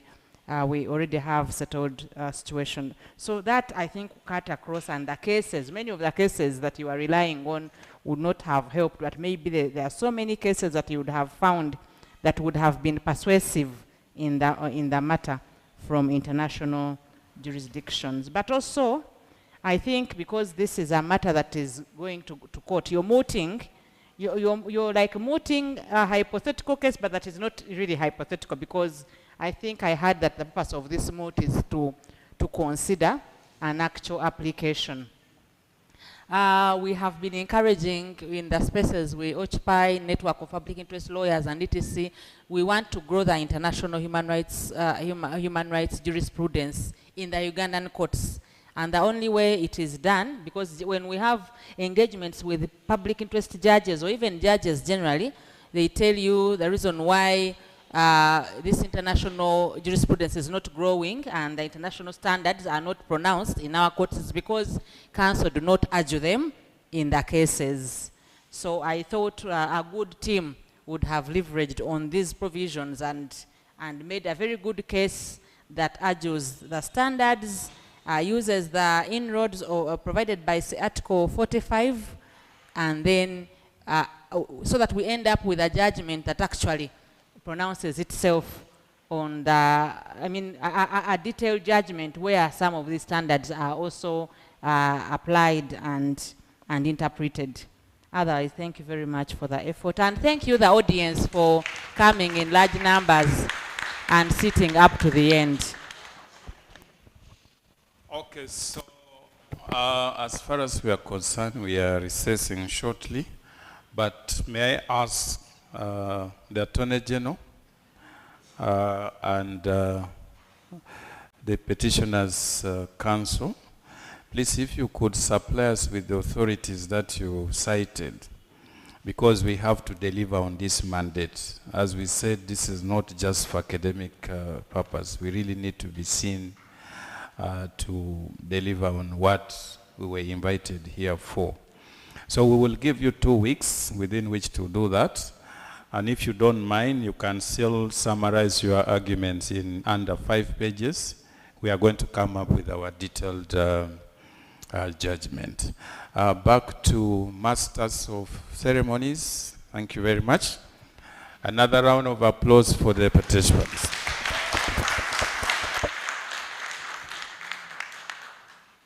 Thank you very much, the Honorable Justices and the legal teams for the spirited fight. And thank you so much to our audience for being here with us for over 4 hours. We really, really appreciate it. So as we get into closing, I would like to invite Professor Anjali to give her brief comments, who then, we'll then have Dr. Kabumba to also give his closing remarks, and Dr. Kabumba will invite Councillor Nicholas Opio, who is the Executive Director of Chapter 4, to give us the closing remarks of this event. Thank you very much for being here. Thank you, Sandra. So first, I'd like to thank the esteemed panel of judges for their insights and questions. I think all of the quality of the arguments have been enriched by the precise, incisive, useful questions that have helped us to understand where are the arguments strongest, where do they need to be strengthened, and how do we build from there. Secondly, thank you so much to all of you who came, who listened, and who have supported. I think it speaks hugely to the culture of mooting at the University of Makerere, as well as your culture of academic inquiry and discourse and curiosity. And it's fantastic to see, and I think really wonderful, and shows just how strong African legal education is.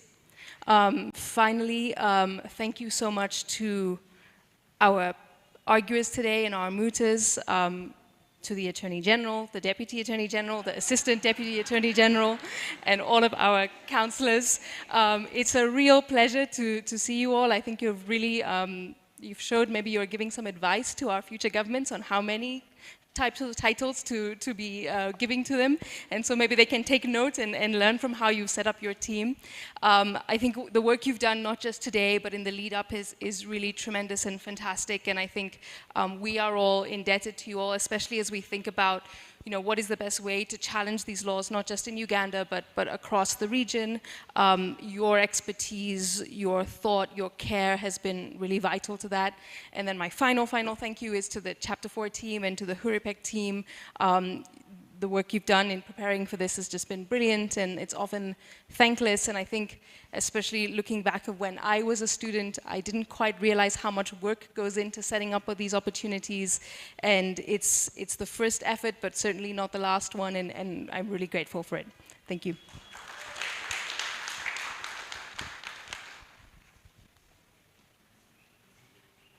Thank you very much, Anjali, and I think I'll just speak from here. You guys are all tired. I thank you for staying. Many had the lunch, then disappeared. So those of you who have made it up this time, we thank you. The judges, thank you so much. You're all extremely busy, that you took off time, and not just took off the time, but then gave it your all, as everyone has seen. We don't take that for granted at all. Thank you very, very much. Asante ni sana. the Mooters, both sides, at some point, I think my neighbor was like, this the barrage of questions, huh?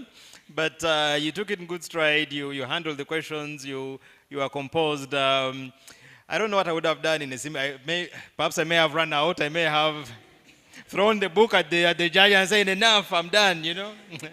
so thank you very much for the work that you put in, for the effort, and as has been said, it's a continuing effort and a continuing story, and shall continue to engage with you.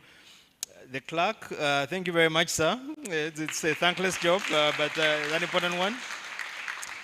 The team at HURIPEC, many of them are not here. They're Maxine and company, Geoffrey is here. You know, a lot of them are not here. Who else? Patricia, where is Patricia? Godwin is in the window there, yes, you know. So they do a lot of the work. I just stand up very many times at the last day, put on the Makere tie and give closing remarks. They do a lot of the work, and I'd like to thank them a lot, really.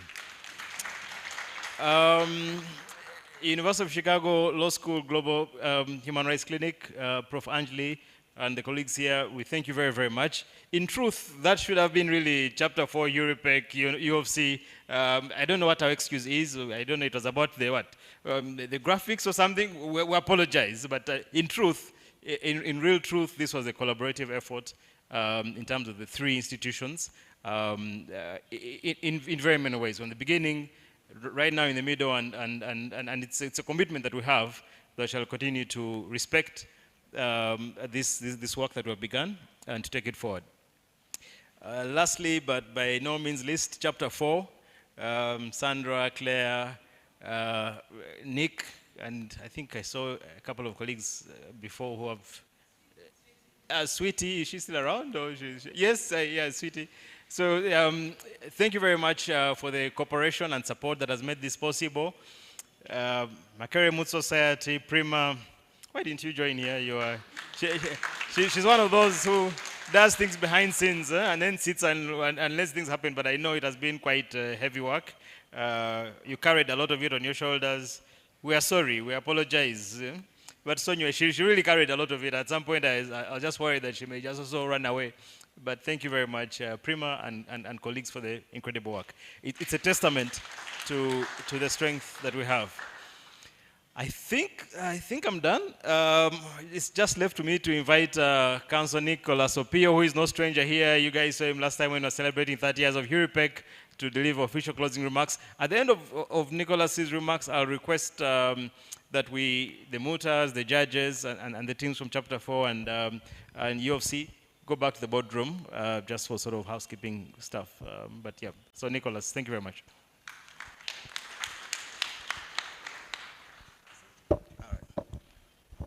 Thank you very much, Dr. Kabumba. There's a long-standing joke among lawyers whether to refer to female judges as my ladies. I one time ventured to do that in court and I got thrown out. So I'll leave that for the teachers of the law to decide how we should address female judges. But the panel of judges, the Mooters, our court clerk, our distinguished participants and guests, the team from University of Chicago, the team from Chapter 4, thank you really very much for the hard work you put in. In truth, there should have been a second university from the US here, the University of Stanford. Unfortunately, their semester system couldn't allow them to come, but I hope there will be a chance for all of them to be in one room and to meet with all of you. Because we think that the law school shouldn't be just about theory. The students must be taken into the atmosphere in the courtroom. And I think the judges today did an excellent job in transporting you into an actual courtroom. That's how lawyers feel when judges ask them questions. I think one thing was lost, that in a courtroom there should also be humor. You're all too serious, Mooters.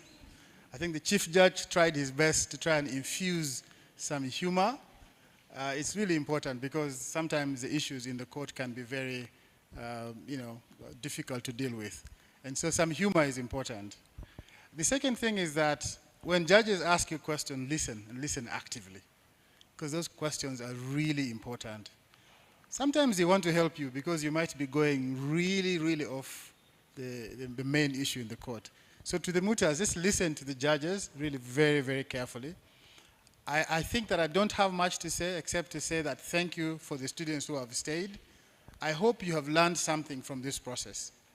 I also hope that there will be a chance for the Mootas to go to the University of Chicago and moot them at their own home ground. Because I think today you had home advantage. That's why you did very well. It's to be good to see you also on away ground and see how you second the kind of work that is required. I thank you very much. On our own behalf at Chapter 4, commit to working with the law school to exposing the students to the practical world of human rights work. As you may learn as you go along, it is a whole two different world between academics and practice. But we must prepare you now, so when you come out, you're ready. We give you our commitment to work with you to expose you to the work of a real practicing lawyer in the field. Whether it is human rights or other forms of law, we'll do our best to help you. Lastly, let me thank Dr. Kawumba and the team at HURIPEC. I think something different is happening here at HURIPEC. You all agree with me, something different is happening. Without disclosing how old I am, I have now practiced law for nearly 2 decades. And when I was at law school, we used to sit at the corner over there to come and listen to Sir Udo Doma Day lectures. They were rigorous debates. I think the time to revive the culture of debates, the culture of discourse, especially on difficult issues such as the one we are discussing today. I think no issue should be outside of the realm of academic discussions in this kind of university. And I thank you, Dr. Kawumba, for doing this. And with those few remarks, I think I do have the right to close. Yes. I declare this moot contest closed.